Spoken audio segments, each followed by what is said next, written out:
now on, I'm just gonna hit record next time. Okay. Show the bloopers. Hey guys, let's run.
Another episode of Reels and Heels, and I see we have a wild card. As the show, I guess the fans will have to think about what happened there. But what do we got there? Iron Man? The Gauntlet, Iron Man. Good thing Willow only has one of the stones. We're in trouble. Yeah. Well, what stone does Willow have, Jerome? I couldn't see it. It looked yellow, so I'm probably assuming that was the Mind Stone. Your vision. Yeah, it's the Mind Stone. So today we are going to be going through the evolution of Marvel Studios, what it was and what it is now and what we think it's going to be. We have a good guest here. We have Mark. How you doing, man? Hey, good to see y'all from Erie, Florida. Monsters, Myths, and Legends. So from the dark side of the Sunshine State. And I see some returning faces. We have Kelly. How you doing? Hey, I'm from Phoenix Sisters. Also, Drunk Comics on YouTube. Kind of applies Thor? to this. I think I see Thor. Or Captain America, however you want to, play it. Captain Thor. Yeah. I am the prophet of pop culture, John B. Pica. You can call me Johnny from back of the cereal box at cerealboxpodcast.com.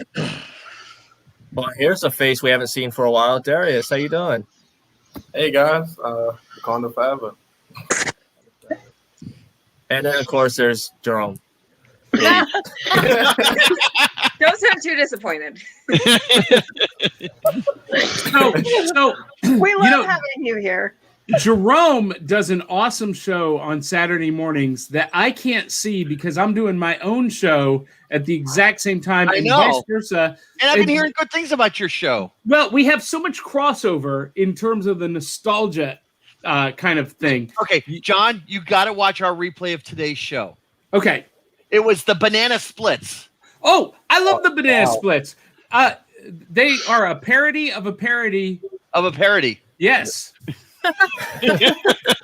Trust us, it was a lot of fun, and you cannot stop smiling after watching our show because of how much fun the Banana Splits were. They were just a second. Did you guys bring up when they did the horror movie of the Banana Splits? The less said about that movie, the better. I haven't seen it, but I want to see it. That's travesty. It was pretty bad. And I like really bad horror movies. The good news is the video sales haven't even broken $300,000. So no sequel. Yay. Yes, thank God. Guys, my day has just been made. I posted a picture earlier about Felicia Day and Will Wheaton. Felicia Day just liked my post on Twitter. Awesome. My mom. I don't care what happens today. Everything's She's good. She's good. All downhill from here. Yeah, that's it. It's downhill from there. So we're going to start with Jerome and Mark. You guys want to go ahead and Mark, you notice they start with the old guys first. Yeah, exactly. We're the ancient history. So yeah, exactly. Hey, Jerome, I'm the same age you are. I just refuse to embrace it. No. I'm embracing the old age because I'm embracing the get off my lawn part. Yeah. Back in aught not. No, back when the dinosaurs roamed the planet. So you guys want to go ahead and discuss Marvel television and films, how it was before the MCU? My God. The dark days, the dark ages, as we call them.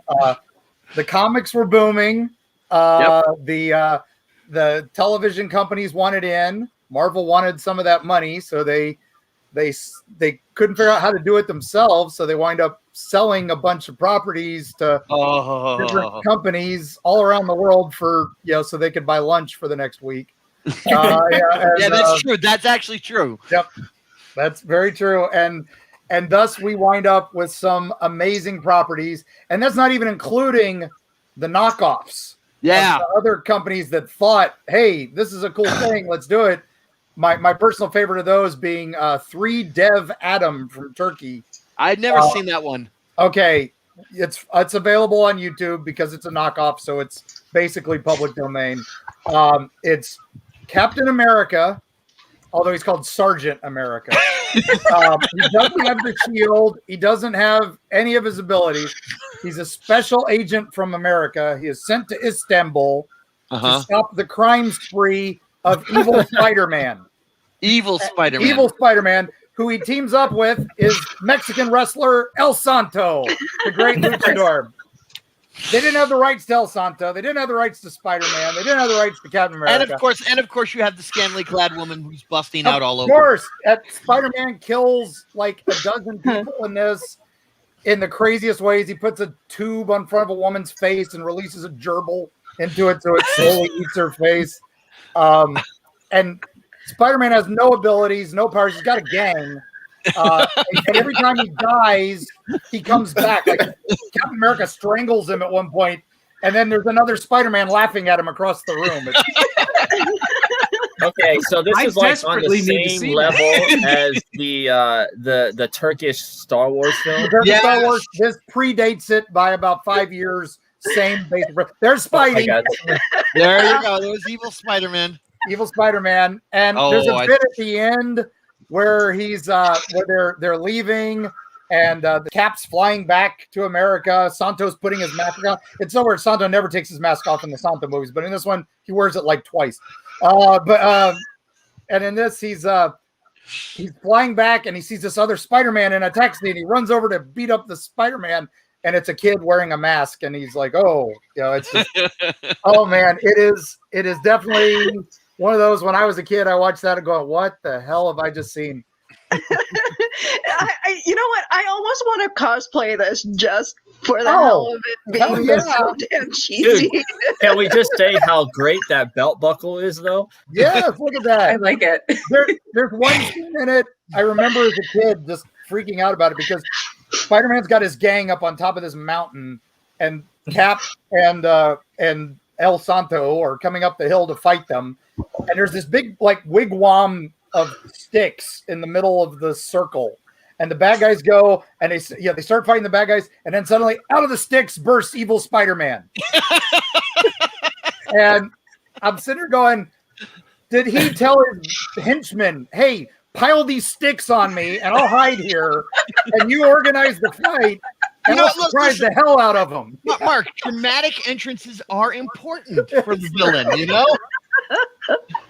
The other one, I remember he kills another lady by burying her in the sand up to her neck, and they push the speedboat back towards her with the propeller blade. Oh, nice. Yeah, classic. So, good all-around family entertainment. Highly recommend. 5 stars. And what year is this? 73. 73. Oh my God. The Marvel is just hitting the silver age, the 60s, late 60s. So, it's starting to really change, into the Bronze Age. And so that, these film companies are trying to do it. So Marvel does start selling the license, and that's when we get the classic. We got those animateds from the 60s. Oh yeah, the interesting thing about the animateds on the Saturday morning cartoons, there were 2 waves of them. Yeah. Okay. There was the 1960s ones, early ones, which were basically they took from the books themselves. They animated the books. Okay, and then you got the fake lips going in, that you could see, and the horrible animation and voiceovers and all that. But that was all we had. Songs. Huh? The theme songs. If you get a chance, you go find those where it's Captain America throws his mighty shield. Exactly. Yeah. And then there's Tony Stark. Basically, they turned him into this like bizarro secret agent. Thor and his hammer. And there was one other. There was Namor. Namor. Yeah, the Submariner. Okay, so there were 4 of them. Captain America, Iron Man, Thor, and Namor. Okay, and those were okay. You can find those on YouTube. I recommend you find them just for the pure fun of them. They're so fun. But what made those great was you had the original Jack Kirby, Don Heck artwork. Exactly. Then in the late 60s, as Hanna-Barbera was really coming into its own, Scooby-Doo is showing up. You got the Fantastic Four cartoon, but it didn't have the Torch. Because they had sold the rights to No. The first one did have the Human Torch. That's right. The original did. But it was the other one that everybody remembers with Herbie, who even got to appear in a Fantastic Four comic, was Herbie because they had sold the rights to the Human Torch for another show. Yeah, they were going to try to do a Human Torch. And everybody said, "Oh, it's because kids. They were afraid kids would like." Yeah, we can't do that. We can't do that. Exactly. That was exactly what I heard. So, well, yeah, but they sold the rights, and then they rejected it because of the kids might catch fire. Yeah, and that's partially due to an actual incident that happened at the time, where a kid in one of those bizarro costumes at the time with the plastic mask and the horrible plastic wraparound clothes actually caught fire. The Don Post costumes, but the kid, unfortunately, father flicked a cigarette. Kid caught fire, and that was the end of all of that. Yeah. Okay. It wasn't anything intentional, but it was a horrible accident, and that's what happened. So fast forward. Yeah. Okay, we fast forward to 1978. Star Wars has now been out. Star Wars has changed the landscape. And so what do we get on television? We get the Amazing Spider-Man starring Nicholas Hammond. Awesome. Yes. Awesome show. When it was awesome at the beginning, but at the end it wasn't so awesome. When you're a kid, that blew your mind that you were getting a Spider-Man show. This is in the time of like Dallas and late night television. Anything after 8 o'clock was grown-up television, and us kids didn't get anything because we had our Saturday morning cartoons. We didn't have afternoon cartoons. That was still So Nicholas Hammond, the lead character, he got bit by the radioactive spider. By the way, it wasn't an experiment. He was doing an experiment, and then they later stole the nuclear material to make a bomb. Yeah. So Spider-Man was actually trying to stop a nuke in New York. But what was funny was it was cheesy. There's no denying it. It was cheesy. Okay, we all love the cheese. Cut that slices up and eat it. But Nicholas Hammond, the star, for years denied he was on that show. Yeah. In the days before IMDb, you could pretend you didn't do things. Yeah. Like I like to pretend I wasn't on Superboy season 2, but then people find out about it, and it's like, oh no. So I think it's 79. Mark, correct me if I'm wrong. Also, John, was Doctor Strange. 78, I think. 78. My apologies. It was about the same time. There's Spider-Man and his web shooters. Look at those. And the boots and that belt. That web. I love the web shooter, man. Look at the size of that web shooter. Yeah. We would wait 2 hours of an episode for 5 minutes of him climbing a building. It was the same building he climbed 100 times because they only filmed it once. And he was always in his civvies for most of the thing. He'd hardly ever wear the Spidey suit. It was just like, well, later on we'll talk about Hulk. But anyway, so Doctor Strange, again, they sell the rights. They, I forget, CBS, I think, did it. Yeah, I think so. And it was the movie of the week, and it was on Opposite Roots, which was the biggest thing ever on television. So at the time. So whose brainchild was that? I don't know, but go online. It's on YouTube. You can find it. You see porn stash Doctor Strange with his wig. Doctor Strange. He's got a very curly hair. It's make sure you're chemically enhanced. It's now. Do you guys a demon? And the demon was done by Ted Cassidy, Lurch. I think so. Yeah. He did the voice, and he's trying to get. He tries to possess Clea, and all I just remember, and then Doctor Strange is the psychiatrist. Yes, who's treating her from post-traumatic stress. Do you guys remember who was originally cast as Doctor Strange? No. Who? Bert Convy.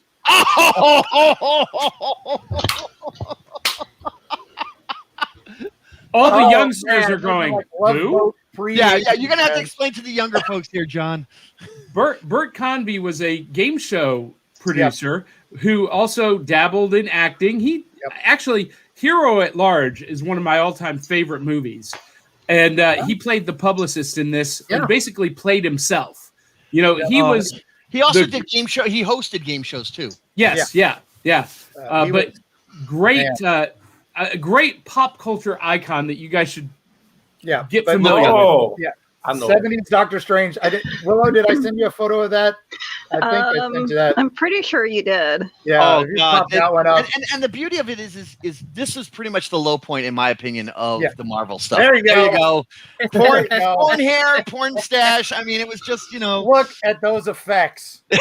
They're just I can't imagine why this didn't topple Roots in the rating. And now that you guys know that Bert Convy was originally going to play it, you can see it. Oh, totally. Yeah. I don't know if it would have been better, but it definitely would have been something more interesting. So, I forgot about it for years, and it was one of those. I found it on a bootleg at a convention years ago. It isn't just something in my dreams. I had one of my students show it to me. He goes, "Here, have you seen this?" And I went, "Oh my God, I was trying to forget it." Yeah. Okay. So it's like the Star Wars holiday special. We just don't pretend it existed. So at about the same time and moving into the 80s, there were 3 Captain America films. Yes. Okay. The star was Reb Brown. From Space Mutiny fans from Mystery Science Theater. Yeah. Uncommon Valor. Right. There you go. Now, if you can take a look at his shield, you'll notice that you can see through the shield. Yep. The white parts were transparent. And as Mark and I were talking, the shield was part of the motorcycle he drove around on. Oh, wow. And when he threw it, the special effects were my God. To say the very least. Classic Foley warping the piece of plastic. But it went in slow motion. Yes, with the wires holding it up. It was one of those. Is if you took a step to the left, to the right, the shield would miss you. If you just stood there and go, "Oh my God, this thing's coming," you were knocked over. And he's a stunt man, so it's kind of Ghost Rider. He's a stunt man who rides the motorcycle and wears the outfit and fights crime. So there was nothing to do with the fact is there were 3 of them. That's the beauty of this. That's the crazy thing. Three freaking movies long, and one of them was nothing more than stopping the gang. The story was he had to stop the gangs from taking the little old lady's social security check. Yeah. Okay, think about that one. 2-hour movie plot. That was the movie plot. I didn't know there were 3. I've got the 2 of them on Blu-ray. Oh, wow. And I actually kind of like that outfit. Yeah. Well, so here was the thing about this. When I was a kid, I loved these movies. I thought they were like the best things ever. I had the little crank motorcycle of that. Oh, is that from the Evel Knievel style? Is that what the Knievel style crank? Yeah. Yep. So they came out on Blu-ray a couple of years ago. I got them at Walmart for $10, the whole thing, and I sat down and watched it, and I was like, my whole childhood was ruined. Okay. You try to watch them now. It's painful. Pain. It's painful. It is pain. Yeah. But as a kid, I agree with you, John. I was sitting there. I was glued to the TV. Oh yeah. Couldn't, it was Cap, and it was man. This is the days before anything. We were all just thrilled that they were even there. The only show that holds up today, and you guys are about to talk about it, was also on CBS, and it was masterfully done. Which one is this? Okay. We're going to be talking da, da, da, da. The Incredible. I got to be honest here. I hated this show. What? I hated 10 minutes of this show. I like the last 10 minutes of every episode when the Hulk would finally show up. Yeah. And we could get rid of fake Okay, so David Banner. Yeah, David Banner instead of Bruce Banner. Okay, by the way, on the tombstone, because he supposedly is killed off at the beginning, it says David Bruce Banner. The rest is his middle name, is what they did, and that was a nod to the fanboys out there. Yeah, you know why they switched it? There's a couple stories. There's a couple stories, and you'll hear people say there's official reasons and all that, but everybody involved has a different story as to why it was. Okay. One was that it was too gay. One was that it was too much like Bruce Wayne. Yeah. One was that it was too much. The BB would throw people off. Right. There's lots of stories. Okay. But so what do we get? Instead of getting a real good story about it, we get basically the fugitive with Hulk. Yeah. He's running away from the law. He's running away from a reporter. Yeah. And that's how they pitched it. You got 10 minutes of Hulk action after 45 minutes of drama with that. It did lead to the early Avengers Endgame. Yes. Bring this up. Trial of the Incredible Hulk, because not only is these two guys in it. No, that's not the trial. No. This is Hulk versus Thor. It was the return of the Incredible Hulk. That's right. This is the return. And you got to admit one thing is I love the fact that they made Thor in this one seriously down some serious alcohol. Yes. And it was Don Blake. Yeah. So they brought back Don Blake, and he could summon Thor. So you could summon Thor, so Thor and Don Blake could be at the same time. Same place, and it was great. I got to say, they did overall, I was not unhappy with the Thor that they had. Yeah, it didn't suck, and it's pretty funny. He's like, turn into the Green Ogre. Come on, fight. And it was that was fantastic. And then Trial of the Hulk. They introduced Daredevil. No, it was that one. Wait a minute. It brings out Daredevil. Those movies. Yes, I remember Daredevil. There were three. There was the return, the trial of, and then the death of. Now, what do you see wrong, other than the obvious color problem with the outfit? What do you see that's wrong with this outfit? Yes, because Stan talked about this at a convention I was at. Because it shows he's blind. Right. No eye slits. Oh yeah. Okay.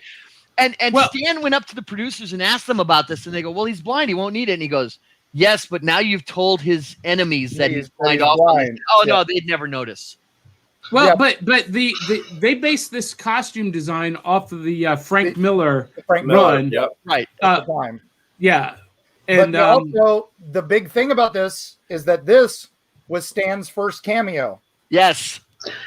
Oh, that's right. In the jury. In the jury box. That picture too. And they wouldn't. When there's a scene in there where the Hulk lifts up the jury box, right? Yes. They wouldn't let Stan stay in the box during that scene. Yeah, he wanted to. Yeah, they would not let him. They said, "You're not a stuntman. You can't be in it." But that was his first cameo in a Marvel movie. In a live action. Yeah, he'd done some voices in the cartoons and stuff, but that was the start of the cameos. Goes all the way back to that. Okay, now what was good about this also was the guy who played Kingpin was actually pretty good. Yeah. Yes. Yeah. John Rhys Davies. John Rhys Davies was good, and I've met John, and he said he's did a lot of action stuff in his day, and unfortunately I'd forgotten he'd done that, so I didn't get a chance to ask him about it. Oh, yeah. I remember asking about Wing Commander at the time. Oh my god! Just to throw in something that I knew nobody else had asked him about. So yeah. So so we had that, and the Hulk, basically the killing off of the Hulk was kind of pretty good. I got to say, it was a pretty good way they killed him. But that was our introduction to the first MCU Black Widow. Yes. Mm-hmm. And they completely messed her character up. Oh, horribly. Totally. That's why we don't even talk about that one. Moving on. I'm surprised you guys didn't send me a picture of that. No. So now we move into the 90s. Oh, wait a minute. There was one other we forgot to mention. We got one more in the 80s. That's right. Another Captain America. Yeah. Starring the son of Catcher in the Rye author J.D. Salinger. Yeah. 90s Cap. This was the first attempt at a big budget, but this was when the studios decided there's some money in this. So Cap comes in works. You get We got Howard the Duck in the works. Yes. Well, most people don't like to talk about Howie, but I love Howie. it. It's a great movie. Good movie. And Listen, the comics are great. Any What I movie, remember as a kid. any movie with Leia Thompson in her underwear is a movie worth watching. You got me on that one, And a Playboy centerfold duck. It was crazy. They actually put that in Playboy that month, which was hysterical. But John Lithgow as the villain was truly funny. No, it was, he was so good. No, it was Jeffrey Jones. Jeffrey Jones, that's right. But he looked like John Lithgow. I'm sorry, he did look like John Lithgow. Yeah, now we can't talk about. Oh, that's right. But no, John Lithgow was the villain in Buckaroo Banzai. Buckaroo Banzai. That's right. They had a similar style. They did kind of the same kind of thing with the characters. Tim Robbins, and it's honestly, if you watch Howard now, you can see some of the tropes in the modern Marvel universe that they use. For the origin movies, it's very similar. Yeah, there was a lot. I mean, and there was stuff in it that you just watch, you cringe at. Other stuff, oh God. But the hair. We love our Howard, and the comics were so ahead of their time. And so then the role-playing game comes out because Marvel starts fracturing into everything. There you go. It's for your family. I have a copy of it down in my office. It's on the shelf. It's amazing. So they start getting into some of the obscure characters. Get out there. The Punisher is huge in the comics. Stan told me this one. Was the tradition of the Punisher is he's supposed to wear a skull shirt, right? And the producers didn't want to do the skull. And he said, why? He said, well, we didn't want to be too close to the comic book.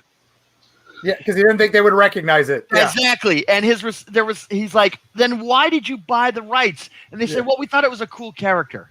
Yep. And he was my Punisher there. And he said, look, you gotta get something with a skull T-shirt somewhere.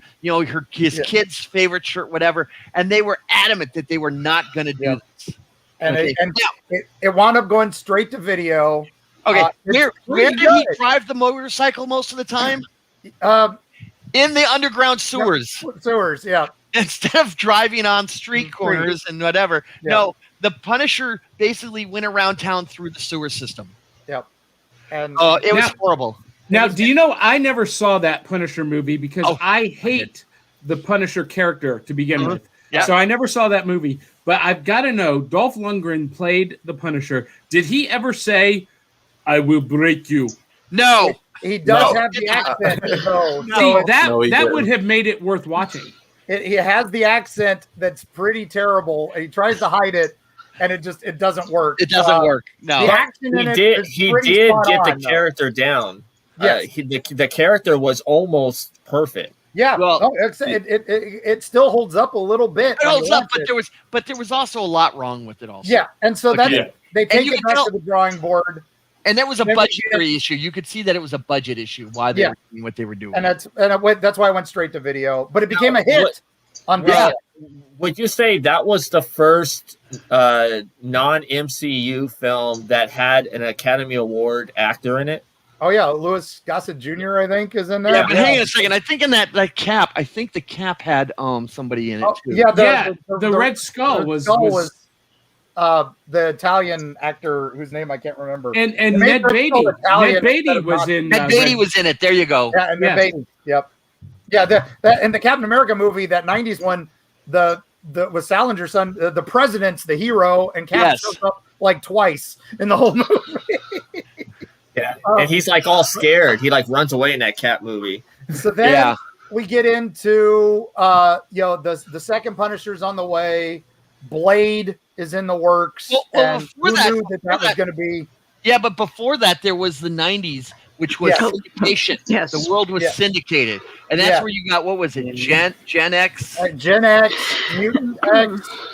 We got come on, there we go. The greatest MCU movie ever. The greatest Marvel movie of all time. I loved him as Nick Fury. I will die on this mountain. Yeah, it was so good. I mean, what was so great was the so over the top acting. These guys were chewing up the scenery. The helicarrier where they made it an aircraft carrier with helicopter things holding it up was awesome. And right they brought out of in all the S.H.I.E.L.D. characters. They had Dum Dum Dugan, all this. Lots of leather. Lots of leather, lots of black stuff. This is what led to the X-Men costumes, I think. Because this was Fox. I think it was leftover costumes for the X-Men. That's what they it might have been. But they had. Oh man, it was great. Zemo and all the great villains. The Countess. Yep. Hasselhoff to this day says that it is his favorite role that he's ever done. Oh, that he had more fun making that movie and it's the thing he's the most proud of. If you haven't seen this, you need to go see this film. You need to see this film. It is so much fun. Yeah. Okay. You just watch a backdoor pilot for Agents of S.H.I.E.L.D. that would have been back then. And I really wanted this to succeed. Just for Emma Frost. The rest of it. They did have Jubilee. Jubilee was pretty accurate in that. Pretty good too. Yeah. They had this. They had Fury, and then they had Mutant X, and then they had Doctor Who. Like Mutant X. But I love Mutant X. And they put all the money into Mutant X and Generation X, and they cut the money from Doctor Who, and they cut the money from Nick Fury, which is why those two kind of suffered from it, which is why we didn't have Doctor Who for another 10 years. And it's like, oh my gosh, they could have divided. They had these 3 huge properties, and they just didn't know what to do with them. And then in the 90s and then the early aughts, then came Blade. Blade was the first one before anything else. And they showed that it could be done right. Yep. And then they do Punisher Warzone because they showed how good Blade could be done. Now, the interesting thing about Blade, let's talk about Blade for a second. Blade, okay? First off, Blade was very faithful to the books. Yes, very much. You had the villains, you had Blade's origin. I mean, it was just solid on. You can trust. Yeah. I mean, they went really obscure with it. Yeah. And they played very faithful to it, which was I have to say that I know a lot of people say the second one they said was the best, but to me that first one really was nailed. Okay, we can do comic book movies. Well, part of that was because Wesley Snipes was a fan. Yes. And he exerted. He was a big box office star at the time. Yeah. So he was able to exert a lot of pressure on the producers to keep it faithful. Yeah, he was trying so hard to get Black Panther. Yeah. Yeah. Oh yeah. And they wouldn't sell the rights, so they gave him this. And it helps that he was also he's a real martial artist. Exactly. I was gonna say his martial arts skills. You could see his movements really flowed well in that, especially in that final fight scene. Especially with his swordsmanship too, it was really good. Yeah. Exactly. And he was one of the first guys to bring over some of Jackie Chan and Jet Li's choreographers from Hong Kong. Did we lose Kelly? So so Blade is, in my opinion, the real beginning of the MCU. Yeah, it definitely. Absolutely. I think most people would agree with that. Yeah, you got Howard the Duck as the nascent, and then this is where it hatches. Well, what's funny about that though is that with just a little tweaking in the current MCU, you could fold Blade and Howard the Duck into the canon. Absolutely. And then I think it's right after that's Punisher Warzone, where they went back to the comics. We kind of skipped Thomas Jane there. I feel bad because that one was filmed here in Tampa. You passed X-Men, which was in 2000. Yeah, well, that's up next. So X-Men comes along, and everybody has forgotten about Blade because everybody says, "Oh, the X-Men was the start of the MCU," but it really wasn't. No. Okay. But the beauty about Now, so the thing about that was interesting about X-Men was Singer was a comic book fan. There's, he's sometimes he says he's a DC fan, sometimes he says he's a Marvel fan, but either way, he was a comic book fan, and you could see it in the story, in the X-Men. Yeah, you could see it from whatever. Now, Hugh Jackman was not the original choice for Wolverine. No, he was not. The original, actually, he broke his arm in making Mission Impossible. Mission Impossible 2, he was on a motorcycle and went ass over tea kettle. And so they had to do something quick. And Jackman was known as a song and dance man in Australia. Yeah. He was not an action hero. The boy He's from in the Oz. plays. Yeah, but that was later. But he was a theater guy, and he would buff up and everything else fast. And when the first picture leaked in the early days of the internet of Jackman in that outfit, out of context and everything, everybody was like, "What is this crap? This is garbage. This looks like ass." Oh, man. I remember the internet just blew up, going, "This is going to be a waste of time." And then they also said, "Who's this guy?" Yeah, exactly. There was a lot of that. Yeah. Yeah, this guy doesn't look like Wolverine. It should have been Danzig or whoever else was the fan choice at the time. I remember. My choice at the time was Chris Benoit. That was I'll be honest, I don't even remember who my choice was for Wolverine. It wasn't him. At the time, I was like, "No, this isn't for me either." I've talked about my pick for the X-Men, and keep in mind, I did this in the 90s when I was a child and not in my right mind, but Bruce Willis. No. He might have been time. He might have been. That would have been about right. He was just a little too tall. But I still think Wolverine's too tall in these movies. When it was announced that Patrick Stewart was playing Professor X, there was universal agreement that was the right choice. No brainer, right? Yeah. Ian McKellen as Magneto was an interesting choice at the time because he had just done done a lot of Shakespeare stuff. Yeah, a lot of Shakespeare had come out with him. And everybody wanted Rutger Hauer to be Magneto. Yeah. That was the big fan choice. Yeah. What was interesting though is that I was really disappointed in what they did with Storm and Halle Berry. Yeah. I felt that they really underutilized her. I'm not a big Storm fan. I'll be honest. I am not a big character for that character. I think I just don't like her, and there's a lot of reasons why. But what about Cyclops? He always ends. Oh, my problem always with Cyclops. Yeah, my problem with Cyclops has always been that nobody can write a really good guy. No. They always sort of make him a jerk or whatever, and they always focus on the anti-hero like Wolverine. Yeah, because you got to make him Captain America without the America, and it's tough to do. He's the save the cat, it's just like you can't. It's tough to write that. I will tell you though that every fanboy that I talked to in New England loved the fact that you had Sam Kajensa as Jean Grey. Oh, Jean Grey. Because we were all coming off of the Goldeneye. No, before Goldeneye. Right. We were all excited about her from Star Trek when she played the perfect mate. Yeah. Okay, we were all getting all hot and bothered to be freaked from that episode, and then we see her in the black leather. Yeah, fanboys everywhere were back into their bunks. No problem. So no problem there. Yep. Yeah. And that hits big, and then of course we get Spidey from that. And you know what? Tobey Maguire did a really good job on that first day. Yeah. First two. The third one we won't even talk about. Yeah, we don't even talk about it. But Raimi, coming out of again, fanboy. I love how he got the job. Was he showed the Sony execs his bedroom with Spider-Man blankets and a Spider-Man poster above his bed that he had since he was 16. But Raimi had also done another pseudo superhero book called Darkman. Because and that had done well.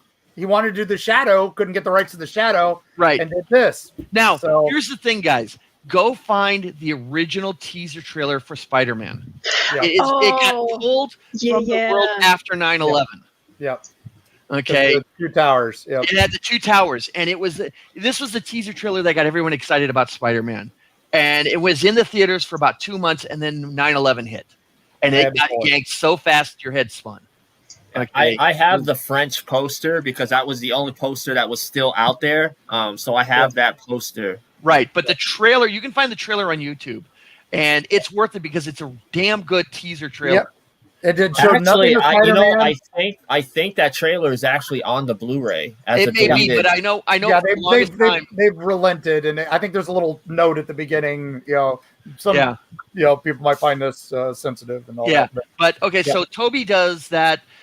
We get X-Men 2, which is really good. People, and it did well. Not as good as the first one, but it still made money. Then Blade 3 comes out and kills that. Which is a shame, but it launches Ryan Reynolds into stardom. That's true. And the joke in that is he's playing Hannibal King, who's this kind of snarky guy in the comics, but not really the way he was played in the movie. No, Hannibal King was more like should have been like Constantine from snarky, Legends of Tomorrow. Badass. Yeah. And instead, they went to him and said, "Hey, we're not having you play Hannibal King. We want you to read this character." And they gave him a comic of Deadpool. Yep. And said, "You're going to be playing this guy. We just don't have the rights to him, so just play him like this." And that's what began Ryan Reynolds' love of Deadpool, and why he fought for years to get that made. Yeah. So that's why when you watch that movie, just think of him as Deadpool, and it's 1,000 times better. I got to say, I like the Dracula character in Blade. Oh, he was great. Yeah. You know, and it still holds up. Again, it's Del Toro had done the second one, so of course it was Oscar caliber and had Ron Perlman and so many great things in 2, and then so 3 kind of gets What?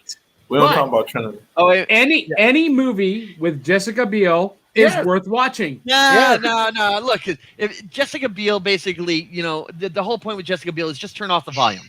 Yeah. Okay. Okay.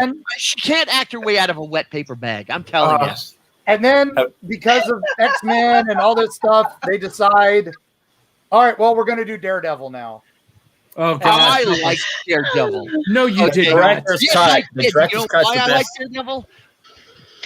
Jessica Alba. Guys. Daredevil is really good if you watch the director's cut. Yes. It doesn't suck as bad if you watch the director's cut. I'll go that far. Yeah, because it adds the subplot about him defending the guy in court. Listen, and all that. It's like I liked it. It Daredevil, was a great movie. You guys can suck it if you don't like it. There are 2 movies that almost killed comic book movies forever. Yep. Oh The 4th Batman movie, Batman and Robin, and Daredevil. Well, surprisingly, I think Daredevil made money. Electra. Electra was far worse than Daredevil. What killed? That's the wrong one. Yeah, and Catwoman. Yeah, well, we were not going to even talk about Catwoman. Yeah, that's Different universe. Any movie with Halle Berry in black torn up leather is worth watching. Let me just say something about Catwoman real quick. I know we're talking Marvel, but you brought up Catwoman. Even DC says that's another universe. Yeah. Well, it's not even part of their Infinite Crisis. But Halle Berry. Yeah, it wasn't. Okay, then all I got to say to you, John, is Swordfish. I love Halle Berry and Swordfish. That's amazing. Never mind. Listen, Halle Berry's my girlfriend, so I've seen everything that she's done. You have to. Who doesn't know it? Doesn't know it. And that's how I feel about Ryan Reynolds, because I've seen everything about Ryan Reynolds. Listen, those rumors about a restraining order are completely false. It's a legal document. It's But Daredevil, for all of the faults about Daredevil, okay, you have to realize that Daredevil was a success. Yeah, it made money. That's why they made money. And as much as people don't like it today, it actually helps start off the characterization that we see of the MCU. Yep. You got to see real human side of these characters, and you weren't seeing that in a lot of stuff previously. I think there's one scene in Daredevil that really stood out to me is where he's standing there and he's seeing her in the rain. Yeah, first time, and then you hear the kid screaming for help. Yeah, but he stays. Yeah, he doesn't go run off to help the kid, which was huge at the time. Mm-hmm. Before that was Superman. Everybody, they would have run. And I gotta go. I can't stay. No, he stays because he's with the woman he loves. Can we say that the Daredevil soundtrack was really good? Oh yeah, totally. And Michael Clark Duncan is Kingpin. It helped with Evanescence's career. Yeah, and I liked his King. I love the Kingpin character. Yeah, Michael Clark Duncan was really good. Oh, yeah, he was. Oh man, the one thing I liked about that they did on this one is you got to see Daredevil in his lawyer's office with his partner there, Foggy. It was Favreau, right? Right. And here's the thing. Okay, there's lots of. Daredevil had a problem because I'll be honest, I hated the Bullseye character. Yeah. And he wasn't done well in this anyway. Yeah, no, that was horrible. Okay. If you just stuck with Kingpin, I think this film would have been fine. If they had done the death of Elektra with Kingpin, just throw Bullseye in as the random henchman instead of focusing so much on Bullseye, yes, would have saved. I think that's where that's the problem is they took from the Batmans that you can't have just one villain. And you got to focus on the villains more than the hero. Yeah. Right. And I think that's where they took that bad lesson from the 1980s Keaton Batmans is that you can't have just one villain. And Spider-Man 3. Exactly. Again, the less we say about emo dancing is the better. Yeah. Yeah, okay. Does have the best Bruce Campbell cameo, but that's it. So, yeah. But but then we got all these, we got all this going on, and Marvel's now starting to see there's money. They're starting to get some money. They're starting to figure things out, but there's still a few stragglers like the Fantastic Four, which had been an almost made several times. We got to go back to the Fantastic. We got to go back a little bit in time for this. Yeah, we got to go back first. We got to go back and talk about the Corman Fantastic Four. Okay, 1994. Yeah. Oh, we don't have to. Now look, the thing about the Corman film that you got to realize, okay, why was this film made? It was made simply on a shoestring because if he didn't, he was going to lose the rights. Yep. Mm-hmm. Okay. It was never meant. It was never meant to be seen. It was never meant to be seen the light of day. It was meant to be basically put on a shelf and forgotten about. And nobody who worked on it knew that was the reason. Right. Corman the Barbarian did not care. Okay. Yeah. But what was interesting, if you watch this carefully, they do a decent job with Doc Doom on this one. Yeah. And okay. And the Reed is like putting his all into it. That actor was like, you can see him really trying with the terrible dialogue. Right. But here's the thing is that if they had done this Doc Doom versus what they did in that other, the first of the so-called Fantastic Fours, it would have been a better film. Just flip a couple things, and it would have been 1,000 better. I mean, if you watch it, I mean, okay, so Jessica Alba was well worth watching as Invisible Woman. Yes. Okay, I mean, she was OG Dr. Doom. Look at that outfit of Dr. Doom. Like that's actually really good. It was good. Yeah, and that's my point. Okay, instead of what they did do. Okay? I didn't quite get the gun, but it was still good. Yeah. So, Ian Guffman, I loved him from just done a whole lot of Horatio Hornblowers, so the guy could act. The problem was the script sucked. Yeah. Okay. It was pretty good. It was silly. And we had knocked out over a weekend, I heard from the writer. So. And we had a pre-Captain America Chris Evans as Johnny Storm. And perfect casting, though. Which was great. It was great. He steals the show. Yeah. Totally. Yeah, absolutely. I did not like their choice of for Ben. Michael Chiklis? Oh, Michael Chiklis. I did not care for Michael Chiklis. I thought he was great. I thought he was good. I just hated the suit. Yeah, he had just come off of what was it, the Commish or the Shield? Yeah, the Shield. There you go. The Shield. So there was still that feeling of he's playing the same character. Cop. Yeah, instead of the friend. I thought the Fantastic Four from the 2005 got the family essence of the comics right. The bickering between Johnny and Ben and the love that Sue and Reed had. I mean, it all showed. But Tim Story, he just came off of Barbershop, right? And that's why they hired him, I think. Yep. Yeah. But here's the problem that. One of the problems that this movie had was it had to go back into pre-production because 6 months before this movie was released, The Incredibles was released. Yep. And so they had to redo all the Mr. Fantastic special effects and shots. Yeah, because they weren't as good as what Pixar had done. Well, listen, The Incredibles is the best Fantastic Four movie ever made. Absolutely. And it's interesting is I just watched another thing on just as a side note about The Incredibles. I just watched a video from a fighter pilot talking about how she flew that plane, and she said that was really close to as accurate as you could get in a movie. Yep. Including the dialogue. But look, The Incredibles influenced Fantastic Four. They even stated that it had to go back, and that's why it was pushed back on the release for a few months. Did this movie succeed? In a lot of ways it did. In a lot of ways it didn't. It was a real mixed bag movie. Yeah. Did it make money? Broke even, pretty much. Broke even, a little more than break even, enough to where they justified the sequel. So. Right. Now, the beauty of this is they gave Stan the perfect cameo role in the first 2005. Willie Lumpkin. Willie Lumpkin appears in almost every for the longest time appeared in almost every Fantastic Four comic book. And a lot of others, because he was the mailman of the Marvel Universe. Yeah. Okay. And that was great. But I have to say it was much funnier when they had him in the sequel, Stan in the sequel of The Return of the Surfer. And that was, they misidentified Stan as Hugh Hefner. Hugh Hefner, yeah. Hugh Hefner. Yeah. Okay. Yeah. He is the Hugh Hefner of comic books. Yes. Yes, exactly. Okay. And he's like, no, I'm Stan Lee. And they're yeah, okay, whatever. And they basically wouldn't let him in the wedding. And they really called him Hef in one of the Iron Man movies. Yeah, where they made him Hefner. Yeah. Iron Man movie. Right. But so we had call back to that. Yeah, we had the sequel to the Fantastic Four, which was Rise of the Surfer, and they didn't do the rights. They didn't do the right Galactus. That was the problem. That's what killed that whole movie. The Cloud. Right, but see, the problem is is they took that from the Ultimate Universe comic book.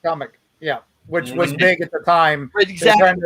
They were trying to be more like the Ultimates because they didn't want to be like the Marvel comics that were, the classic 60s, Fantastic Four. They were trying to be hip and exciting. And little did they know. Little did they know that the Ultimate Universe would eventually burn itself out and fail. Yes. Yep. Yeah. They were trying to go grittier like the X-Men movies were at the time. And they were also slowly burning out and failing because they were going grittier. But the parts the fans loved were the fun parts, the parts where they were having fun with it. I love the Fantastic Car. Yes, that was good. That was a throwback to the 70s. Yeah. The two best things that come out of the Ultimate comic run was Nick Fury and Miles Morales. Yep. And Stormbreaker. So, yeah. Oh, yeah. Well, and Fantastic Four 2, I actually think was a better movie than the first one for a lot of reasons. Silver Surfer was done really well. Yes, really good. And Doctor Doom was better in the second one. And that whole scene where was it Johnny that got all 4 powers? Yeah, it was to fight Doctor Doom. He was basically the Super Skrull. He was Super Skrull. But Super Skrull is one of my favorite characters. And seeing that idea incorporated was a lot of fun for me as a fan. And that you could tell the fans were working on this one a little more, because they had a little more money. They were trying a lot more. They went a little crazy. Some of those effects haven't aged well, but they were trying something new. Some of that was brand new. And it was pretty good. Like I said, we had a young Carrie Fisher in these movies too. Which I didn't realize until I rewatched them. I was like, oh, that's Carrie Fisher. Yeah. As Ben Grimm's blind girlfriend. Yeah.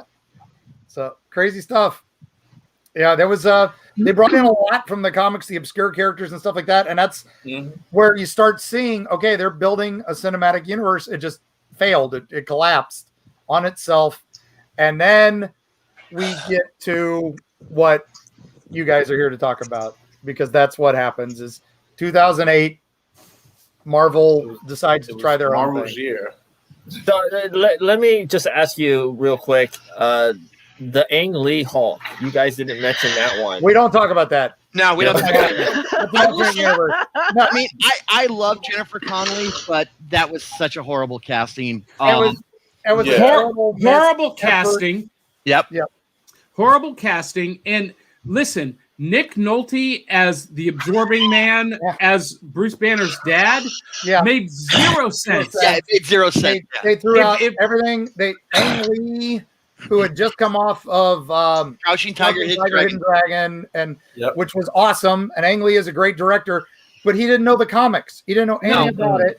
Well, I mean, if you look at it, he made several panels to make it look like a comic. But he was reading the Hulk mangas, which were coming out at the time, and it was Marvel reinventing the Hulk in a manga format, and he didn't even understand that because that was Japanese, not Chinese, and it was so completely different. And so he was lost in translation, literally. But the redeeming factor of that film was that the way they did the Absorbing Man character, The special effects on that were really good, and they showed what a badass that character could be. I still want the ball and chain that he's supposed to carry. Creel, baby. But, oh God! And who do they get for the Hulk? Ang Lee motion captures himself. Exactly. That's exactly what happened. And what's interesting, though, it looks like a toy. Put it in perspective, I am in better physical shape than Ang Lee, and I have epilepsy and 50 years old. Can I say though that Eric Bana is a fantastic actor, and I don't blame him at all. No, I don't blame any of the people in it.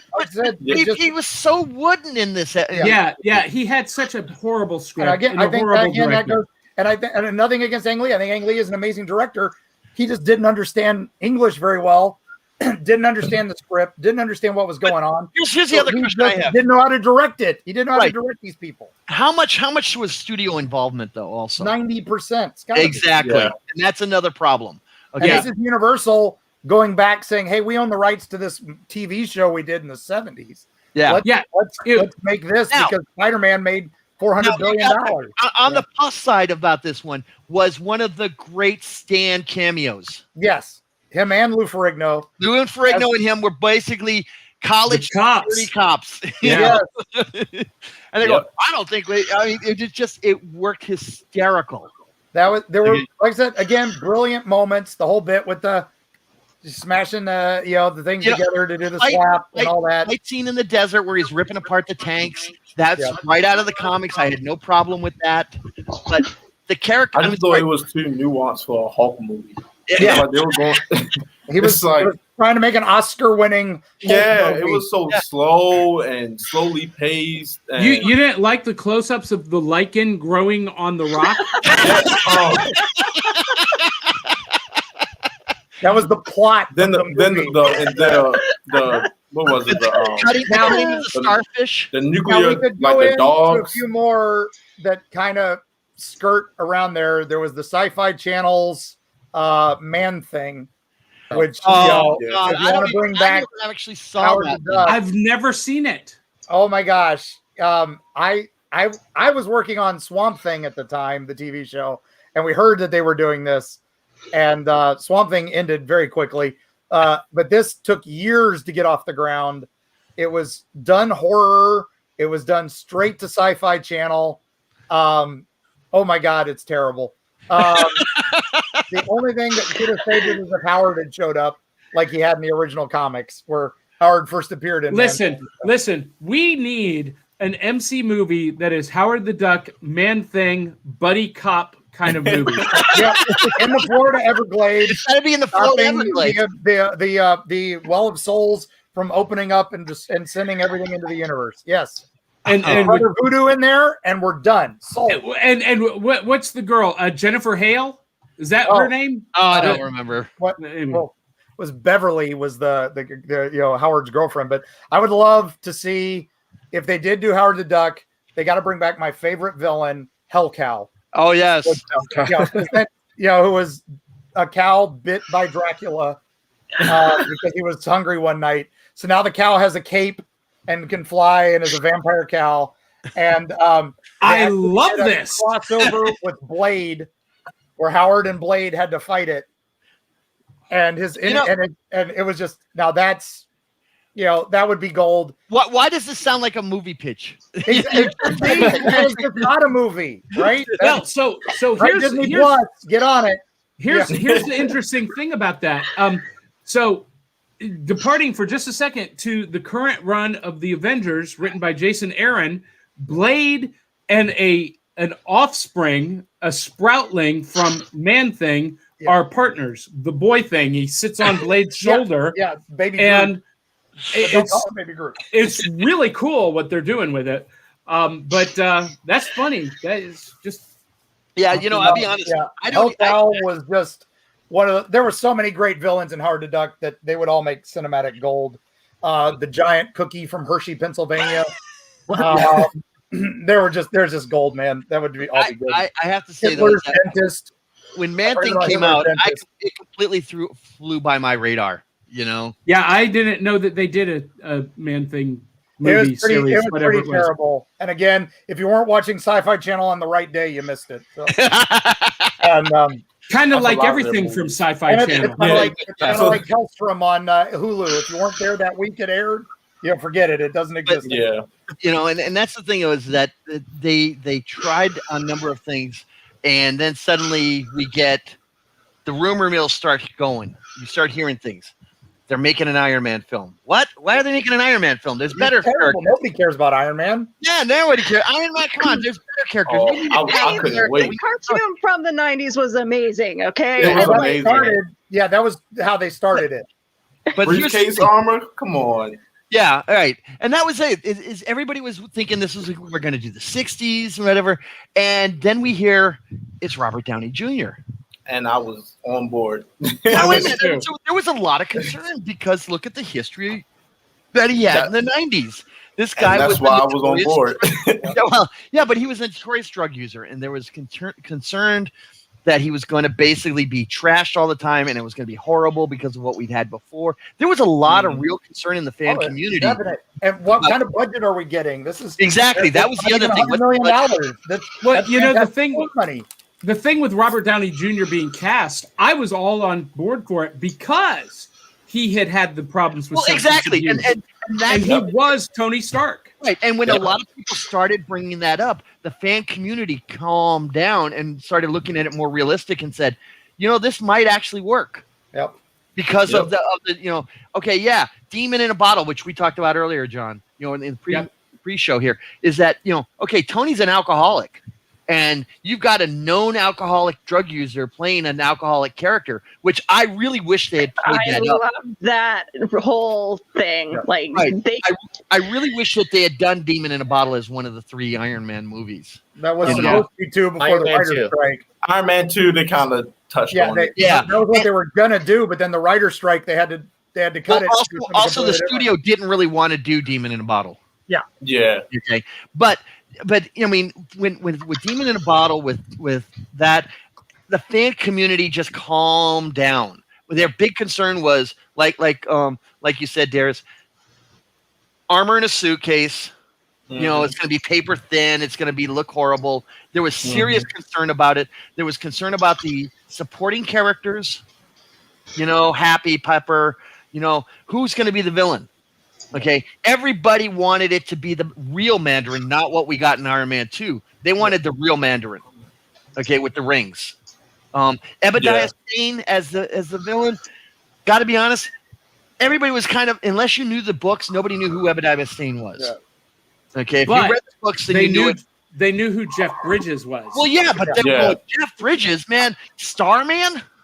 You're making Starman as a villain. There was no concern. And then it worked out. And then that's where my part of the show is. He was Flynn. Exactly. Yeah. So, I mean, Terrence Howard. Terrence Howard. Great. Yeah. It was great. So I was going to ask Kelly, since you were doing some research on character rights and stuff, what kind of notes did you want to add to the show? Yeah. So this is kind of wild. So the reason why they actually went with Iron Man is very wild. They chose Iron Man because of the toy sales. Yes. Or that's one of the reasons anyways. So why don't I do my whole spiel? You guys touched on a lot of them, so I'll save you some of the finer points. But so in 1980, Marvel Studios saw that DC was doing pretty well with movies, and then so they put out an internal memo that we're going Hollywood. They had pretty big Hollywood goals, and they had some TV shows and animated, and then Howard the Duck, the movie, came along and flopped. You know why? But honestly, it broke even, which in it did. Hollywood It broke even. would have been insane. The only reason Howard the Duck failed was because fans failed to realize the true genius of George Lucas. Yeah. And honestly, George Story was of his using career. it as just a way to show off his special effects, to try new special effects that he was going to be using in new Star Wars movies. So yes. But expectations were sky high. There was a lot riding on poor Howard. So from there, like a lot of the character rights kind of got piecemealed out. And then in 1993, Marvel got 46% ownership in Isaac Perlmutter's Toy Biz, which kind of dovetails into what I mentioned about Iron Man. So Toy Biz got exclusive, royalty-free, perpetual license on all Marvel toys going forward. So that really drove a lot of the decisions going forward. But then 1996 comes along and Marvel has to declare bankruptcy. Yep. Which a lot. Isn't that also the time when they brought in like Jim Lee and all that, and they basically killed the entire Marvel universe so it could look like Heroes Reborn. Yeah. Heroes Reborn, which we're revisiting again. Horrible. Hey guys, I gotta run. It's been awesome. Kelly, awesome to meet you. And nice to meet you too. I just subscribed to the Phoenix Sisters yesterday. So awesome. Yeah, excited to watch more from you. Hey, you guys have a great day, and we'll catch you on the flip side. John, where can people find you? Cerealboxpodcast.com. That's the best way to do it. It links you to my website and everything associated with it. Or ask Willow. I'm not saying that there's a. I'm not stalking him at all. No, I'm not saying. I'm not saying that she's a stalker, but there is a pending restraining order. Oh, you like all my shares, Willow.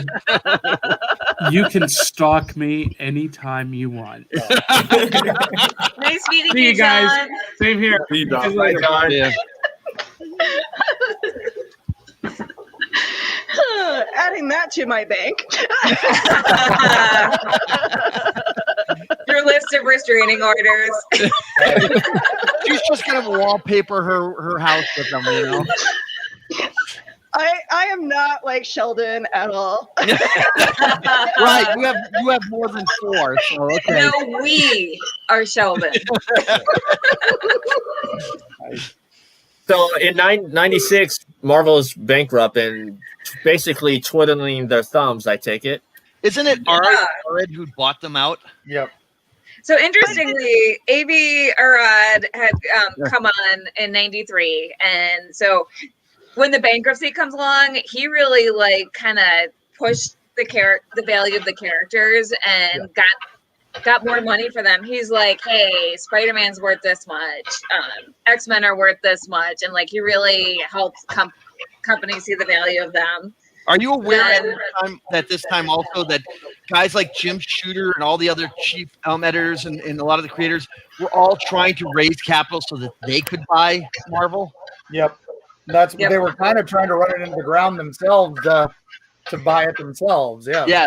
But that seems like that was like a very common theme for Marvel to be close to bankrupt and them having to get help from an outside source. Had they gone public yet? I don't think so. I remember the day they went public because Spider-Man was on the New York Stock Exchange ringing the bell, which was cool. I remember as a kid thinking that was awesome. But they went public a few years before the bankruptcy. Yeah, just right before, yeah. And unfortunately, the 90s was not a great time for comics because printing prices were up, readership was down. Comics also was going through that weird time period where they weren't really for kids anymore. Yeah, Death of Superman and alternate covers. Yeah, and Glow in the Dark Ghost Rider cover I still got. Thank you very much. So Image Comics was, basically trying to flex their muscles. Mm-hmm. Yep. So Kelly, let me ask you, at this time, was this the time that James Cameron had the rights to Spider-Man? Yes. For a little bit of that, yeah. Well, so James Cameron didn't actually have the rights. No, Sony had the rights from what I was reading, but James Cameron was working with Sony. With Sony, yeah. So, and then of course, Fox got X-Men, and then because they were doing all the cartoon, and they decided to expand it to live action. Right. Okay, let me look at my shuffling, and then Fantastic Four had their fun little bouncing around. They were Constantine film in 1986. They went to New Horizon in 92, and then to Fox in 2004. But yeah, James Cameron was Spider-Man in the 90s through Sony.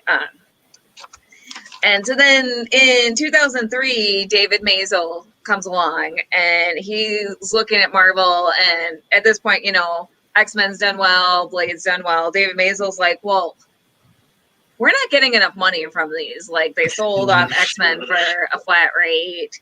They're only getting a little piece. They did it for a song. I think it was like less than $100,000. Yeah, it was ridiculous. They were like, basically, we want to keep printing books, so give us as much money as you'll give us. So David Maisel's like, we can do this shit ourselves. I'm sorry. Yeah. Okay. What? We can do this sugar ourselves. Yeah. People are like, you're crazy. Like, this is not something we can do ourselves. And also, all our good characters, all our recognizable characters are gone. Like, Avengers were a B team. A lot of people don't remember. It sounds crazy now, but they were like you guys were talking about Iron Man. People were like, it was like triathlon or something like that. You know, you're going, who? Yeah. They had. It was a strange time in comics. It was like New Mutants was still like one of the top X-Men, and I was early 2000s. Spider-Man was still number one. Oh wait a minute! Wasn't that also the time of the Clone Saga? Yes. Okay, there you go. That right there. Just done the DC Marvel crossover, and it was DC versus Marvel, and DC was winning everything because of fan popularity with Batman. Yes. That's why I do think Wolverine beat Lobo, which in one of the fan votes.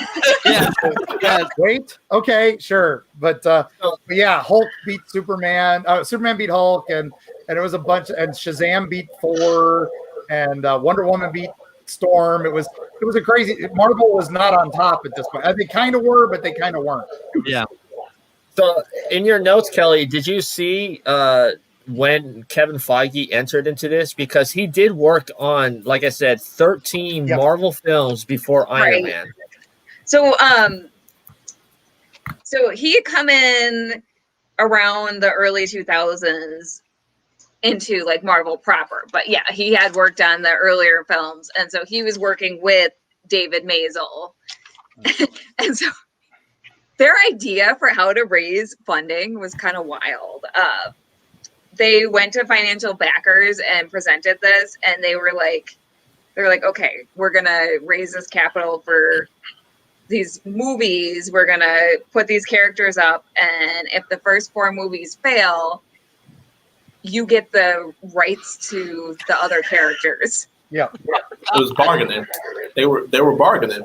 Yeah, they were. They were bargaining. So the characters that were involved were Ant-Man, Avengers, Black Panther, Captain America, Doctor Strange, Hawkeye, Nick Fury, Power Pack, and Shang-Chi Master of Kung Fu. I'm still waiting for that Power Pack movie. Power Pack. Now the Avengers thing was kind of funny because, like, which Avengers? And like Iron Man, his rights were with New Line, but they let the rights expire before. They didn't care. Yeah, but didn't New Line go bankrupt and shut down, and that's part of how they lost the rights? I think so. I think it was around that time. And then Lionsgate had Black Widow, and Sony had Thor, and Universal, of course, had Hulk. But the interesting thing with movie rights is a lot of times if you don't make a movie within a certain amount of time, the rights revert. Yep. Which is why we get some super crappy movies sometimes. If you don't make it, like usually the contract is if you don't make a movie within like 5 years or if your studio is sold or whatever, then the rights automatically revert back. Yeah. But I thought it was really interesting that they were like was part of that deal too. I think around that time. So. Yeah. Because I think Nick Cage financed that one himself. So because he was such a fanboy. He helped finance that movie all on his own. So. Mm-hmm. So then we have Dave. But I definitely thought it was Kevin interesting Feige. that they were gambling. Yeah. They were gambling away rights for future movies, and that like Iron Man was partly sold. They partly sold them on Iron Man because they're like, well, at least we can sell toys, even if the movie doesn't. Yeah. So at this time, then we have Dave and Kevin running Marvel and trying to figure out what to do. And this is when Paramount comes in, wanting to work with them. So they become the distributor, I guess you would say. Yeah. Marvel's the studio, and Paramount will distribute the film Iron Man in 2008.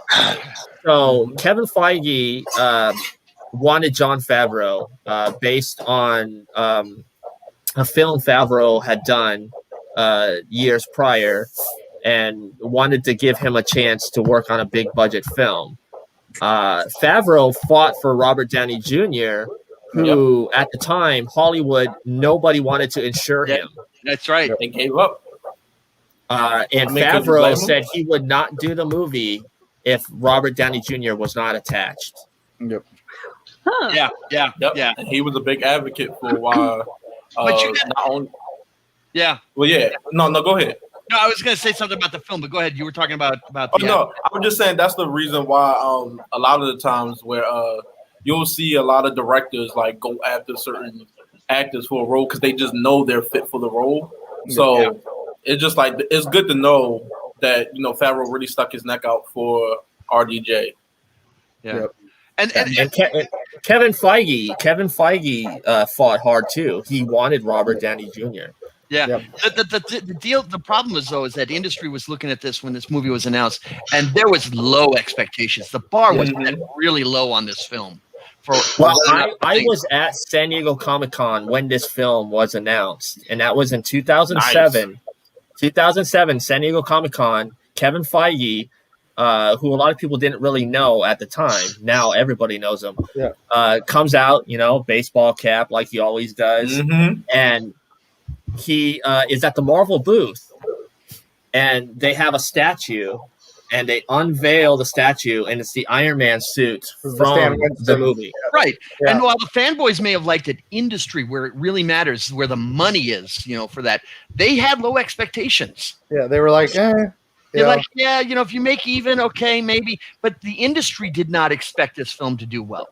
And it was that next year. The fanboys went crazy for it, but the industry was like, It was that next year at the Comic-Con when the trailer came out. When everything changed. And then suddenly it turned. Everything changed. Yeah.